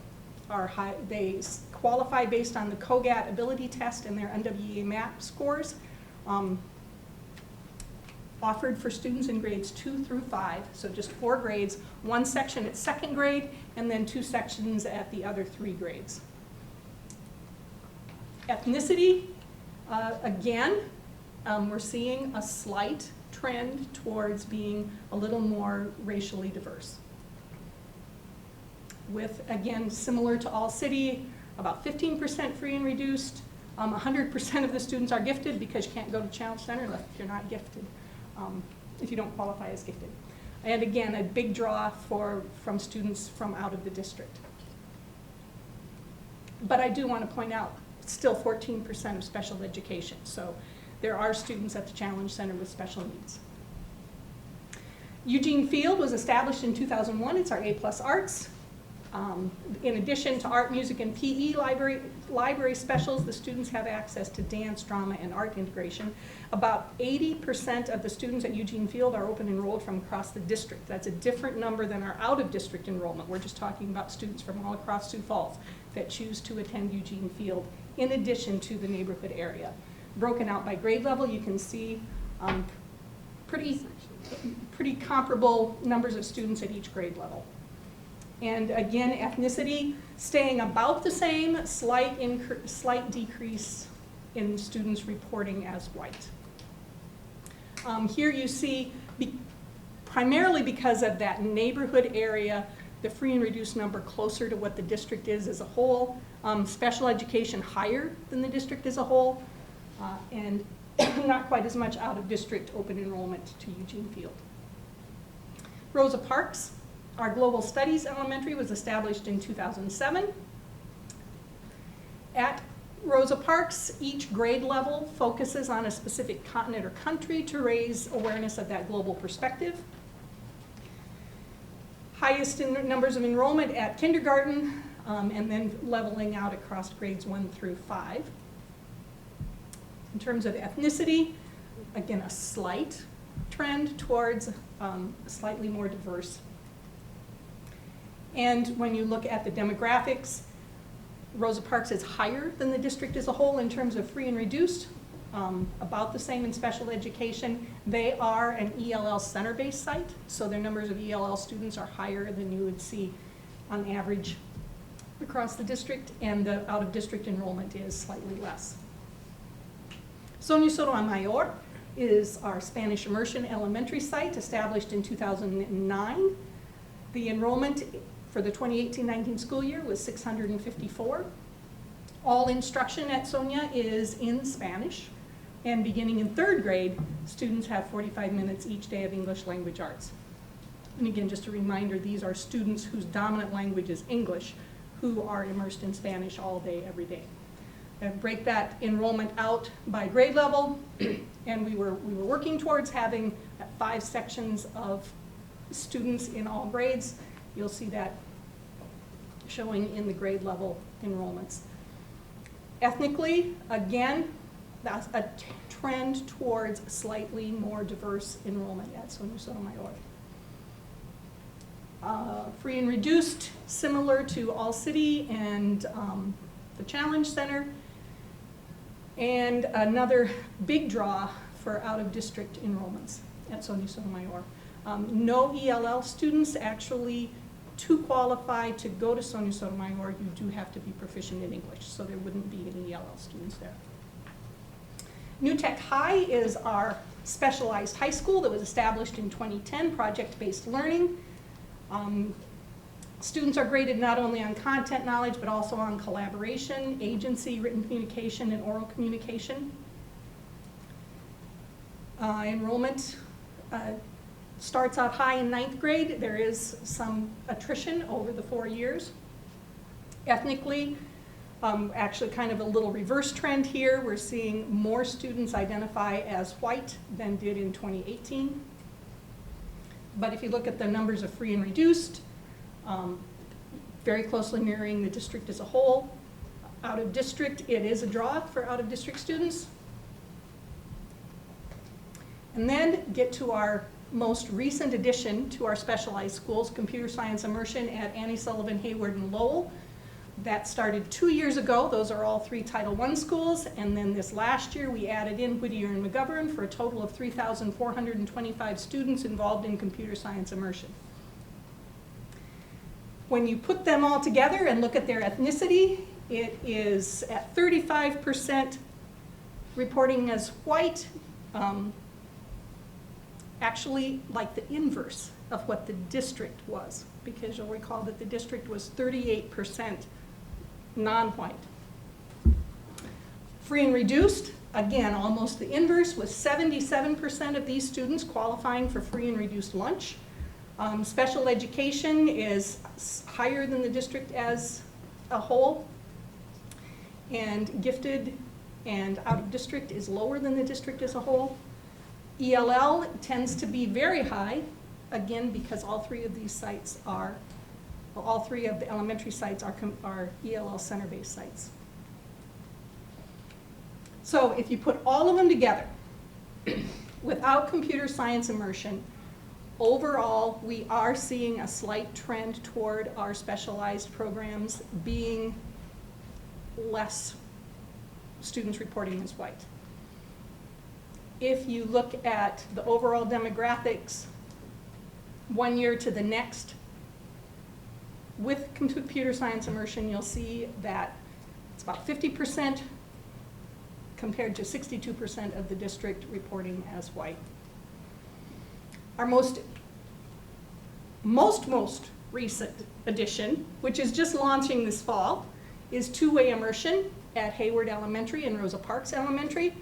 Currently, as of Thursday, last Thursday, there were 16 Spanish dominant students registered at Hayward, 19 English dominant students registered.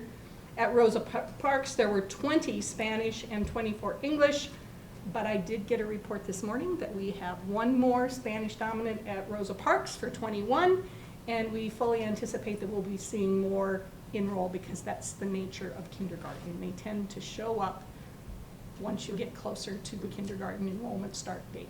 So we're looking forward to launching this program. We have the teachers in place and people are excited. And that's the Specialized Schools Report.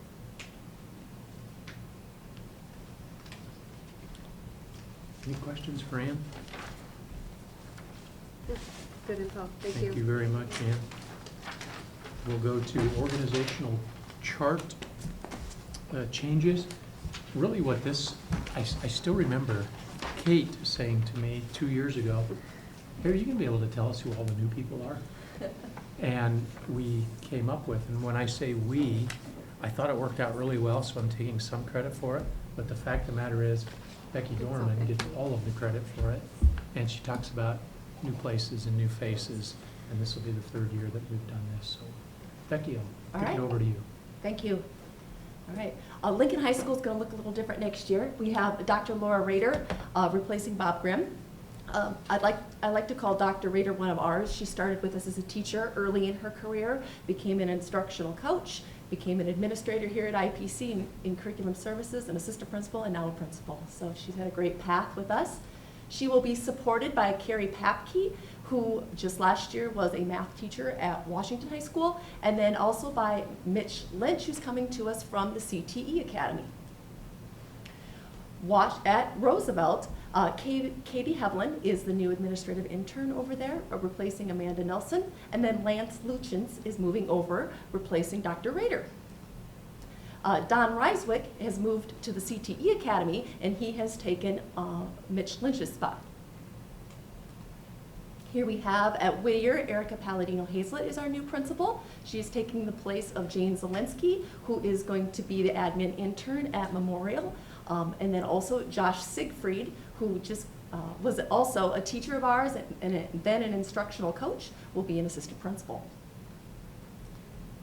Matt Semler who came to the district with some principal experience, was an intern for several years, and now is a principal at Laurel Wilder. Oops. And Dan Fisher, a teacher to administrative intern, now principal, taking over the school where he was an intern at Discovery. And we have 4 new administrator interns to help replace all that shifting I just discussed. Tim Wagner comes to us from Spencer, Iowa, and Jody DeHaven taught for us, went to Harrisburg, and is now back. We have Jason Whiting, who started his career as a teacher for us, and then also Jana Greenfield, who will be at Sonia Sotomayor and Eugene Field. At our Axtell Park building, several programs there. We do have Tyler Engelson, who will be overseeing that Joe Foss President's Academy. And then Dr. Jennifer Heath will be the senior coordinator for specialized programs, replacing Erica Palladino-Hazlett. Becky, if you'll let me jump in there just a minute. Tyler will be essentially in the same position he was in last year, but now that is a district-run program versus a contracted program.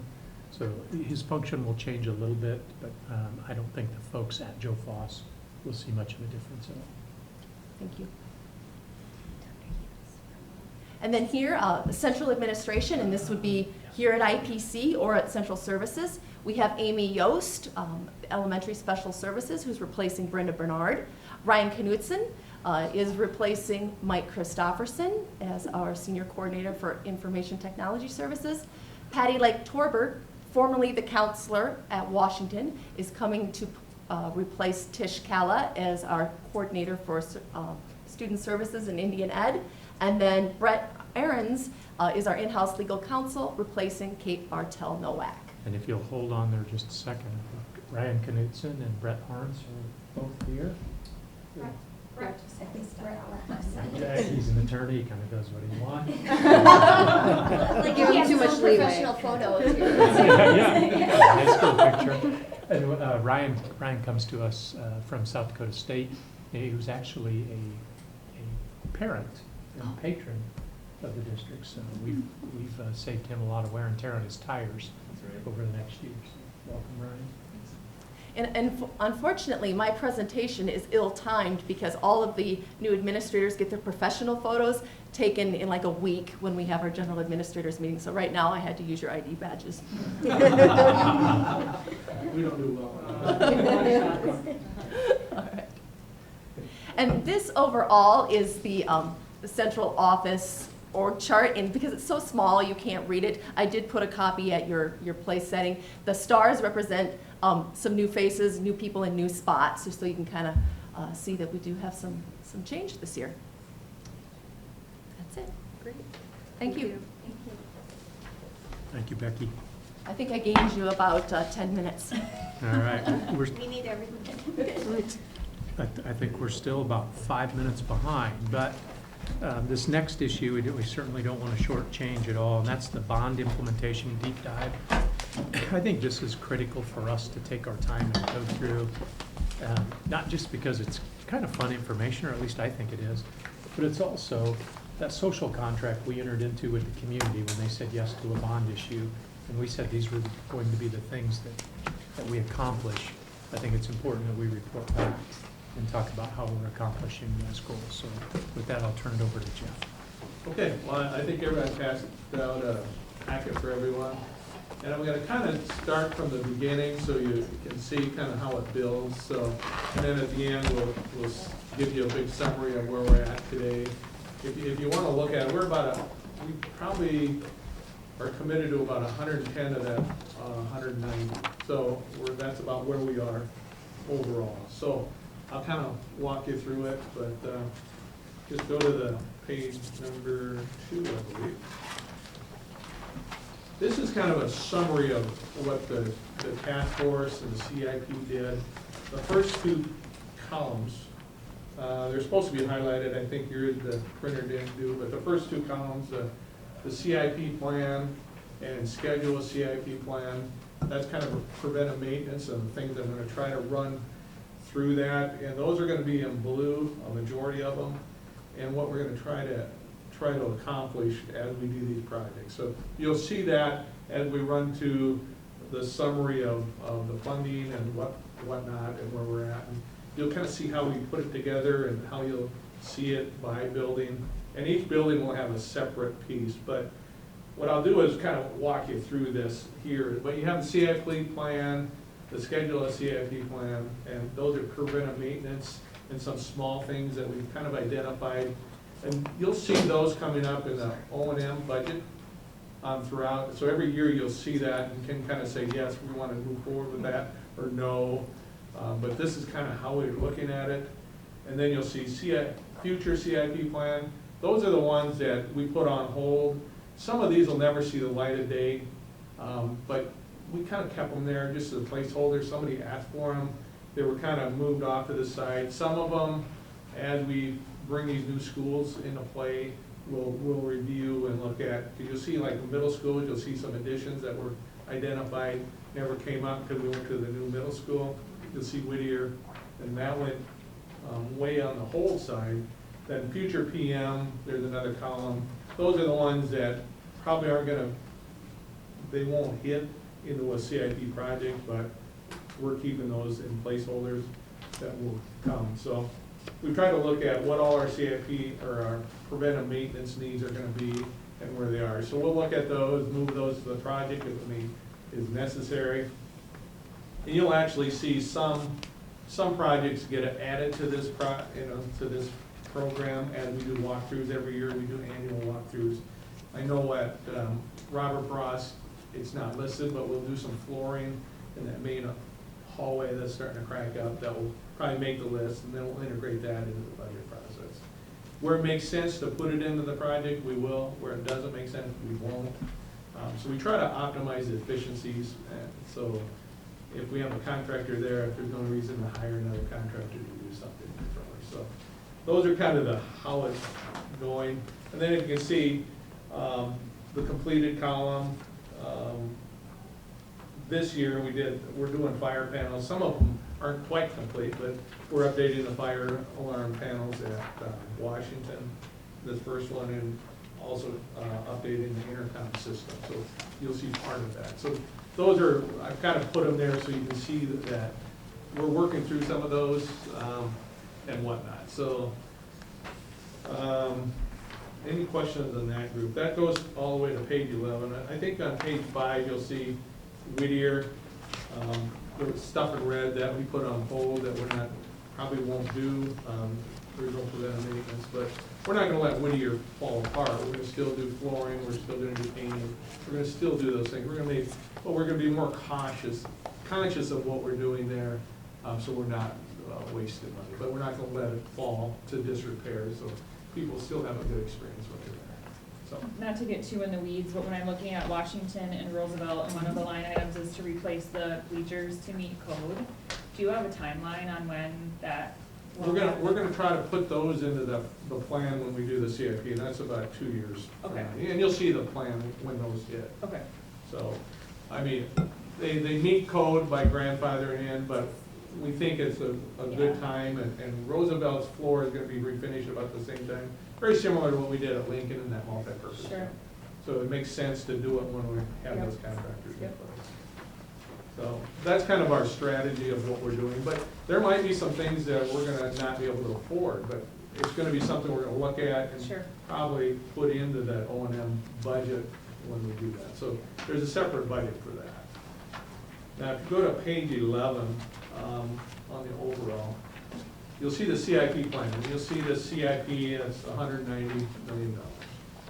And with that, we plugged in inflation of $11,151,000. So that's gonna play in a factor when you go to the overall, because when you start putting in, when we place the schedule for those, there's probably a little over $3 million where there's a deficit. And if you remember, we positioned some of those projects like Central Services and IPC that we would balance that 190 to that. So if we don't hit, the whole idea is to do the student-centered project first. And then that's how we would balance that. And I kind of want to show you that so you have an understanding of where we are overall when we get through this on here. But I think Todd says the 1.9 and the bond costs are hitting good, so that stayed the same. So that's our goal, is the 190 on the bond fund. So you see. The next one is, there's another spreadsheet with this, there's a spreadsheet that shows the draw schedule by month, what we estimated when we did this. So this rolls into the fiscal year, so we know what we're gonna do when we budget for these things and where they hit. So you can see, this kind of lists all the CIP projects. It takes all the other ones away. This is the CIP projects. And then it rolls in preventive maintenance and adds the AE and adds the inflation to those based on the year that it's gonna hit. So I've already, some of these have already, if you look at 1920, that's the budget year. So we budgeted the first half of those preventive maintenance already into this current budget year. So we're trying to plan for those. And we try to plan for when they're gonna actually expend those dollars to that. So if you look at this plan, it rolls all the inflation into that, and then the last three columns are totals and total projects, and the CIP inflation that builds into that, based on these years of expenditures. Now, if you look at the top where it shows inflation, the first year is 18, and then on year 19, we plug in 3% because we're closer. Then it rolls into 4% in the year 2021, and then it goes up into the 23 to 5%. Now, if you look at from when we built Roosevelt to now, it's about a 5% inflation. So we're trying to be conservative, yet we don't know what's gonna happen, if we're gonna have more tariffs or whatnot, what's gonna impact that, we don't know. I mean, if we go into a recession, it might be less than that, we don't know that. But we're trying to be somewhat cautious of what that is. And it could be less than that, we don't know that. So we just know at point in time, and we're kind of projecting where it's gonna be. So this will roll into some of that, what's coming up here. So if you look at those numbers by building and CIP, you can see where Cleveland's gonna have a lot of, on page 13, a lot of things that we wanna roll in there. So window replacements, some boiler replacements, a lot of other pieces of the preventive maintenance that we'll do within that project. And there's things we can do in that's gonna make that more efficient. So you can kind of see what our strategies are with that.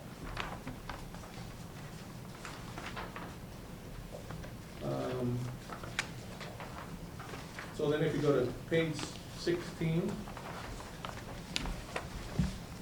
this is kind of the overall plan. And this kind of just outlines, it takes the dollars out of it, but it also, I'll just kind of show you where, the red line is kind of where we're at today. It's kind of July, right in July, we kind of just move towards that. But you can see the planning, where the P's are for planning, B is bidding, C is construction, and then the red with the date is the anticipated completion. So you can see where we're at. So high school, we're right on schedule. Middle school, we're probably a month, a little bit behind schedule. And that was with the land purchase and the zoning and those sort of things, but we're still doable and still projecting the May 2021 completion. Then you can see where we'll start planning in 21 for the new elementary. Memorial is under construction, that is tracking right on. And then the next grouping, Robert Frost, Horseman, Laurel Wilder, Cleveland, those all start with planning this current budget year. And we've got that in the budget and those sort of things. So you'll see where we're starting to plan. Right now there's some proposals out for surveying work, so we can get the surveying work done this summer, and then we'll start into planning once school starts, so we get the design teams for each building. So we'll have that started. And there's gonna be I'll talk about that afterwards, but you can kind of see where those hit. We're gonna do those projects, and we'll go to the next year, we'll start those next projects. You can see a summary at the end of on page 17, where in fiscal year 19, starting the high school, middle school, and Memorial. And then on 20, you're gonna see Robert Frost, Horace Mann, or Wilder. 21, Cleveland, Lincoln, IPC, Jane Addams. And that Jane Addams is split into two because we don't have the houses yet, so that's towards the end of that project. But the double asterisks, the architecture request for proposals, on about August 1st, we're gonna have an RFP out for Horace Mann, or Wilder, Cleveland, and JFK. We're gonna do JFK and get some of that going, because that's some of the bigger ones, so we can do a multiple building RFP. We're thinking Robert Frost will do in-house. We've done the last couple there, so we have a lot of the details. We kind of have it all laid out. Then we'll meet with them just like we would with an architectural firm. So that's kind of our game plan for the group. And then we may do Washington and Roosevelt down the road, 22. We still have that option with the architects of record with that project. It's small enough, big enough, every project we have there. So that's kind of the game plan of where we're at and where we're headed. And we're right on track, and so you can kind of follow this by year. We'll bring this to you every so often. Then that next sheet is kind of getting into the deepness of each project. We're going to have a spreadsheet like this for every project. You're on page 18, Jeff? Yeah, page 18. This is Jefferson High School. You can kind of see the top portion. It kind of goes into funding and then what the costs are and where we are actual versus some estimates. So you can kind of see through all that. And what you see in red is items that we don't have finalized, or there's still estimates. So there's still estimates, the ones in red. Okay, if you look at the top, you see the AEA, construction manager, land. Those are what's in the bond, and then that's rolled in with the inflation at their particular years. So you'll see where we added that inflation, so you know how it was built. So the total, and then the totals is with the inflation, then total with others is where we add in the preventive maintenance or any other revenue stream that comes from the project. Now, you might ask, what's that other revenue stream in Jefferson? So, see the other funding? So I list any other funding in that category. So, if you look at under other funding, we have 50% of the roads is going to come from Southeast, because they own 50% of one half of that road. The district goes not quite. We're going to pay 89% of the half a road. The adjoining property owners pay 50% on both sides, so you split it down the middle. But $595,000 is going to come from Southeast for their half of the road. And then we've worked with them on, where we have stub outs for utilities and whatnot for their future development. We're actually are adding a driveway that's going to align with ours that will eventually tie into their campus. So we thought it would be good to do that instead of doing it later. And we can save the curb costs and whatnot. And then the Boyce Partners, who, our property, the high school property, stops. And then there's a section of land that the Boyce property owns that is adjacent to Southeast Tech. We want that whole portion bid as a bid document, because you don't do it any other way on public energy. So they will pay 11% of that road cost. That's their portion of that. So that total additional revenue is about $718,000, and it's all associated with the Terry Avenue construction. So what we do is then over on, as you go down, we'll list, right now we don't have electrical, mechanical, or plumbing, those major subcontractors. I like to keep who did what in those. Those will be bidding. Basically, we got the first package out, the second package was bid last week.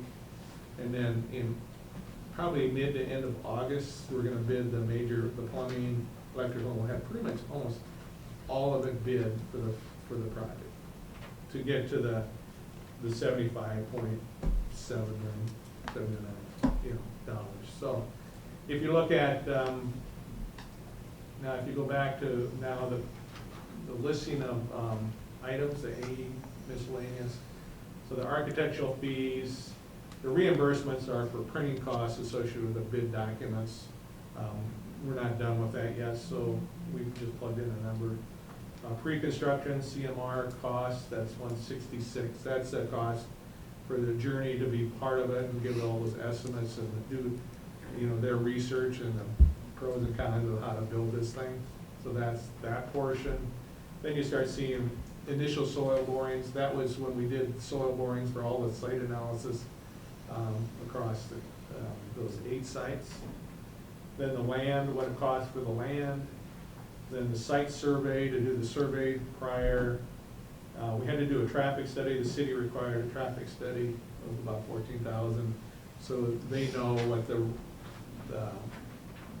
that everything's gonna follow what they have in place for, you know, lights on Marion Road. You know, this will help them as well. But you can kind of see where they're at. City drainage assessments, the city and sewer assessments, those kind of things, and you can kind of see where we estimate that we were really good at how they approached the assessments, because they were allowed us to take off our practice fields and our football fields and do that as RC, and you don't get charged for RC. So it's really good. So that's different than it was at McGovern. So there we paid the full gamut, so they didn't allow us to do that. So that was worth about $300,000 to us. So thank you to the city. Yes. So you can kind of see that. Then we have the base bid, and then there's a 5% contractor's contingency within that CMR. You'll see that down on the bottom, that red, that 3.4. And that's is if the bids come in different, that they still have that. And that gives you that, you know, $75,779,000 that we approved a few board meetings ago. So then with that is I have the cameras, card readers, security, Medco system, door frames, and those sorts, door signage, and those sort of things that we have to bid. That'll come as we get closer to the end, but you gotta keep a placeholder in there for what that is. So those are still estimates. And what that does is then you take all those numbers, roll them down to that bottom right column, and you can kind of see where that is, and then you put in the F&E costs, and library costs, and those are with inflated numbers that come from the top down. I still plug those in so we don't lose track of where we're at, and you can see that $240,000 to the good on that overall. So you'll see this change as things get bid and we work through the process. So then the next one is Memorial. It's kind of the same process. And you've got all the other pieces. We still have cameras, costs coming in. And you'll see an F&E breakdown. That's starting to be defined now. We got the monitor costs and what that's gonna be for those classrooms. And that'll get more detailed. The high schools will get real detailed as we get forward. I plugged in a 2% contingency. That's kind of the standard for change orders in our projects. So we're rolling 17,000 with that. And I know there's a bad soils component there that I'm still working through with the contractor. We're a ways apart, so we have a meeting tomorrow scheduled for that. And but I think we're sitting pretty good. But you can see that we're about 291 to the good on that project, even with those assumptions there. So we'll probably do a little even better than that as we move forward. And then on the middle school, the Ben Rifle, this is probably the most enjoyable one. That came in significantly under. We were able to move that minus the inflation out of that from what that is. So we don't have to really recapture that. That can go into that other inflation that we're trying to make up. So that's we were able to do that. So you can look at that. You can see. I also plugged in a 2% contingency here as well. I'm thinking we won't need that, but we don't want to lose that because there's still wetness and soils and those sort of things out there that we don't know. We haven't started digging yet. And then there's also, I put in $200,000 for a BMP. City came in 1 week before we were bidding this and said they'd changed their mind on how they were approaching the BMP. So we put it in a buffer yard of how we're doing that. So want to make sure we're covered there in this initial phase. So if you look at that, and then you minus the inflation piece, we still got to keep the inflation for the furnishings and equipment and those sort of things. That's about that $3.6 million to the good. So what does that mean? What does it all mean? And then if you go to the next page, and like I said, we're going to have a spreadsheet like this for every project, then I'll roll into this summary sheet.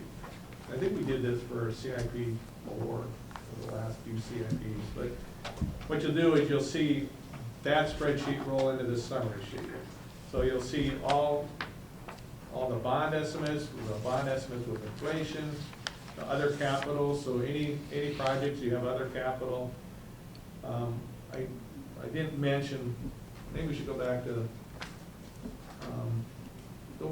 page 19. You can see how we'll show those capital budgets that are in the O&M.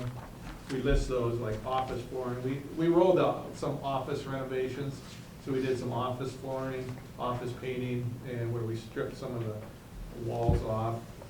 And then we were able to replace some band room doors and did that. So that's where you'll see that. And that rolls into that other capital on that. So, and you'll see those PMs show up just like that on those spreadsheets as we move forward. So what's approved in the budget will get brought over to that. So then you look at what those capitals, what the total budget is, and then you go actual costs. And the reds are on the here is the furnishings and equipment that we're a year out before we start bidding those sort of things. And so you look at those, and I plug those in so we don't lose track of where we actually are. So then if you look at the inflation that we plugged in there, and so overall to date, it's about 2.7 to the good. And that covers all the inflation and the whole plan. So, I mean, we were able to capture all that with that. So that's actually good news.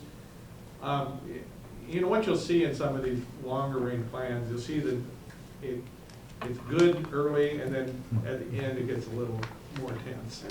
Because you get into some of that, the newer is easier than some of the renovations, because you don't know what you're doing. So, but, and then you also hopefully have your inflation figured out to the right numbers. So, but right now we're in a pretty good position, I think, and I'll answer any questions you might have. I told Jeff I wanted a good amount of detail. Mission accomplished. Any thoughts, any questions? I want you, and I don't know that you need to understand every piece of this, but I want you to have a good enough understanding to where when you're out in the community talking and you're getting questioned, you feel good to say, I know we're doing it right. And that's my goal. A great deal of confidence in Jeff, finance staff. And I do believe we're very much on the right track. On budget, on schedule?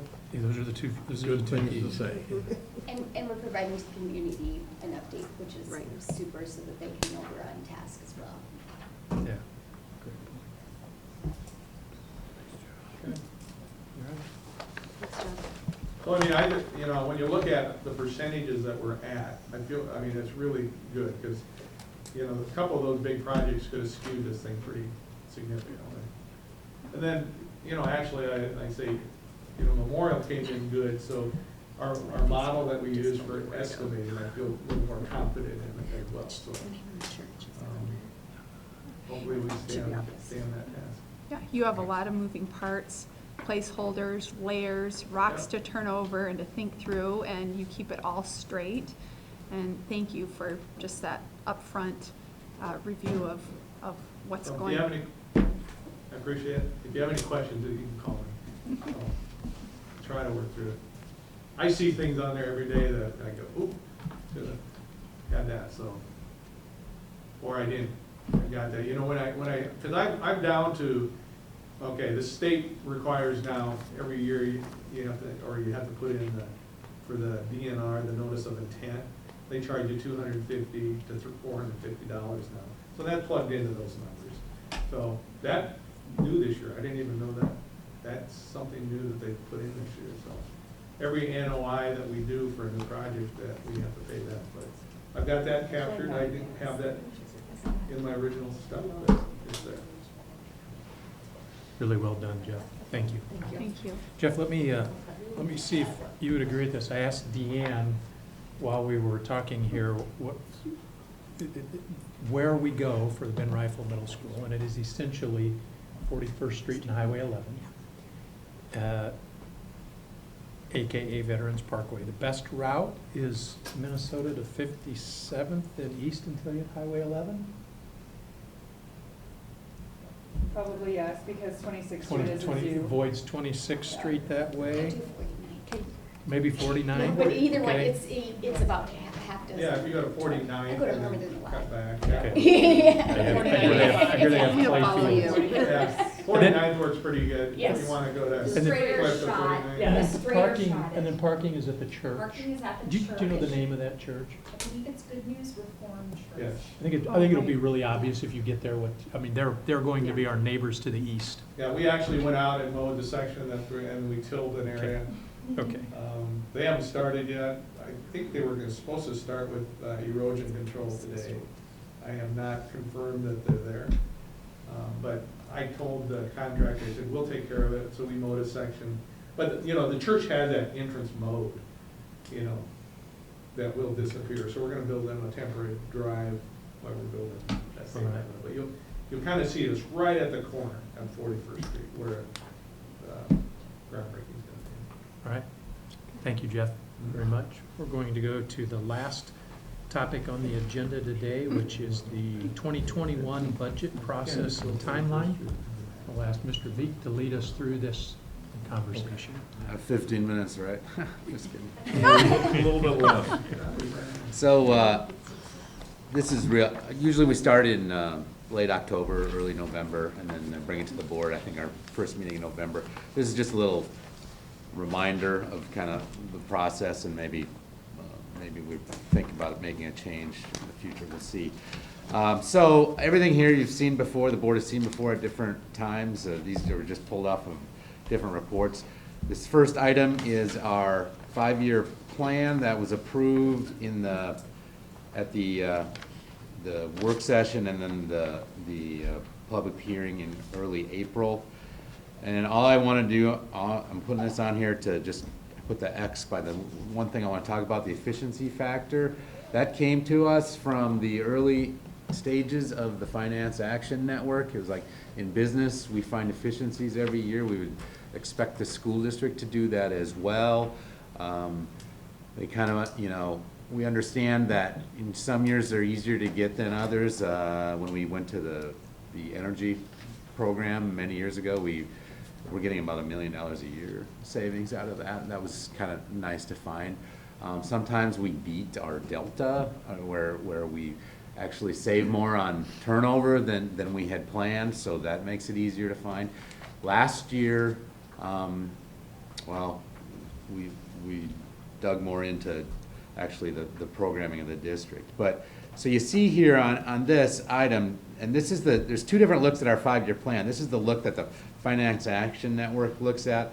So we have 1.0 projected for next year as of an efficiency. And then it diminishes as we get out to about a quarter, where we'd expect to try to get 0.25% into the future. But that 1.0, what does that mean?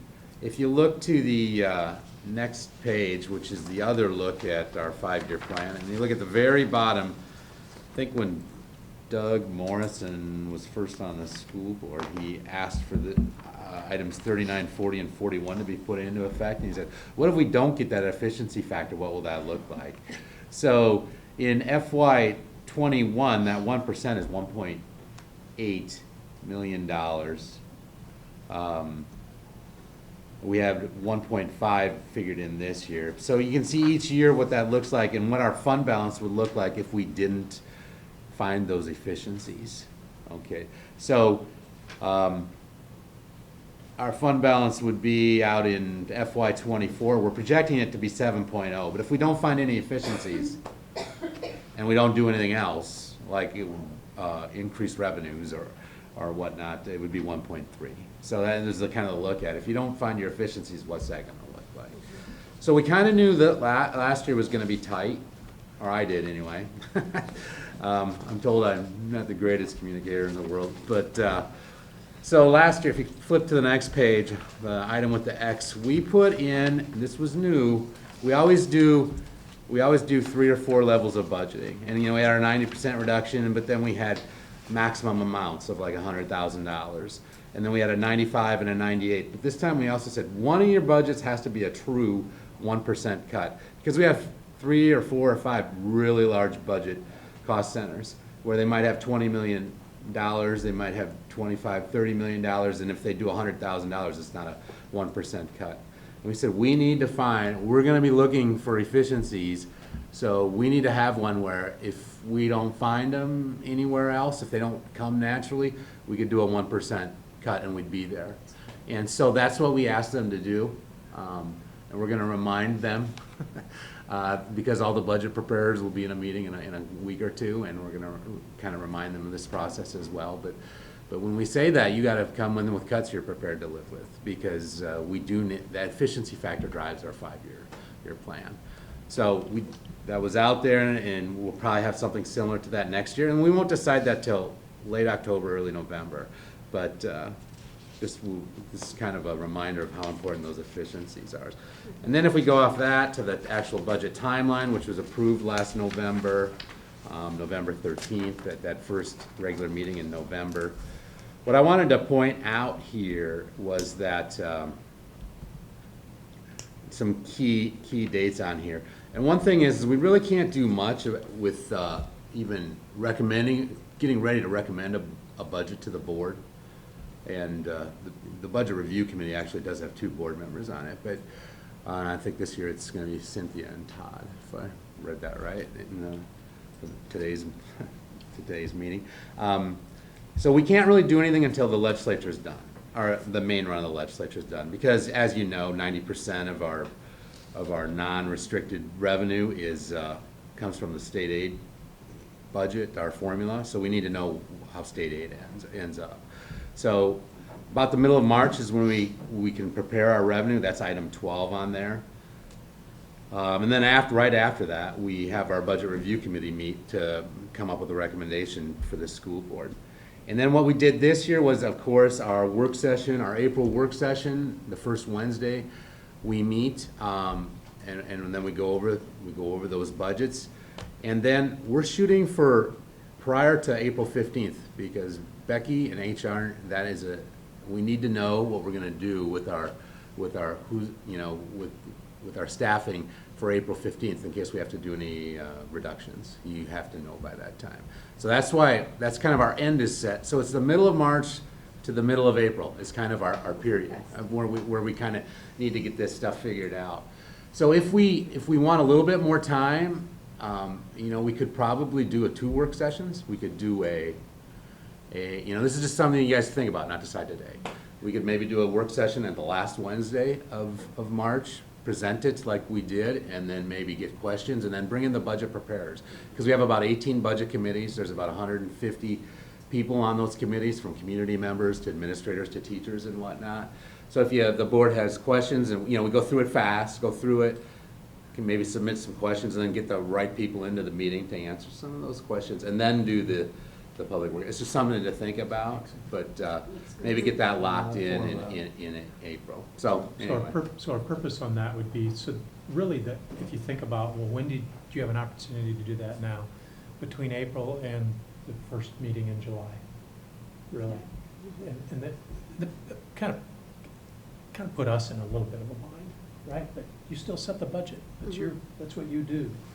So our thought is, if we add a time in there to meet You wouldn't have months, but you'd have a week. You'd have to really pour over the budget. You'd have to really see what the process was. But then we can get your questions answered, hopefully in that week or 2-week threshold that Todd had outlined there. And we'll still have a preliminary budget in April, but at least you'd have 2 looks at it then, rather than that really quick turnaround without a lot of personal opportunity to go through it, unless you're one of the 2 committee members. Right. So I think that would put us in a different position than we were this year. I think that sounds great. Yeah. Thank you for proposing that. It's Mr. Veek's idea. I'd love to take credit. I think I'm done. Okay. I think we're all done, unless you have questions, comments, and then you can wrap it up as a board. Any other discussion, or, but I do know, be thinking about work session ideas to provide to Dr. Maher and going forward, and And as we looked at those work session items originally, I thought there's just a lot of room. I think we had 7 already been filled already. Yeah. And the one that I thought of, I'm glad you brought that up, is September, you talked about having a boardsmanship. Yes. And would you have Wade Pogany come in and do that? That would be awesome. Will you I'll email. contact him and let him know? Because I'm with ASB. Oh, great. And we'll just set up that. Yeah, I'll do that. Terrific. And then, yeah, so, thank you very much. I think the only topic I had thought about, just to throw another topic on the work session idea, is kind of mental health. I know we've talked a lot about social emotional learning, but I would love to learn more about kind of what is our approach to mental health. And I know, was it Kate and I that attended a session at the national conference about mental health and what different school districts are doing, and do we have the policies that we feel like we need that are reflective of what we do? Are we capturing those things? Are there any things that we want to think about and add? So I would love to learn more about, I know our counselors are very busy, but I know we also have other staff members who deal with mental health issues, and so I'd kind of like to have a work session on just educating us on what is our role as a district in helping students and families through those issues. Okay. Do I have a motion to adjourn? So moved. Second. We are adjourned. See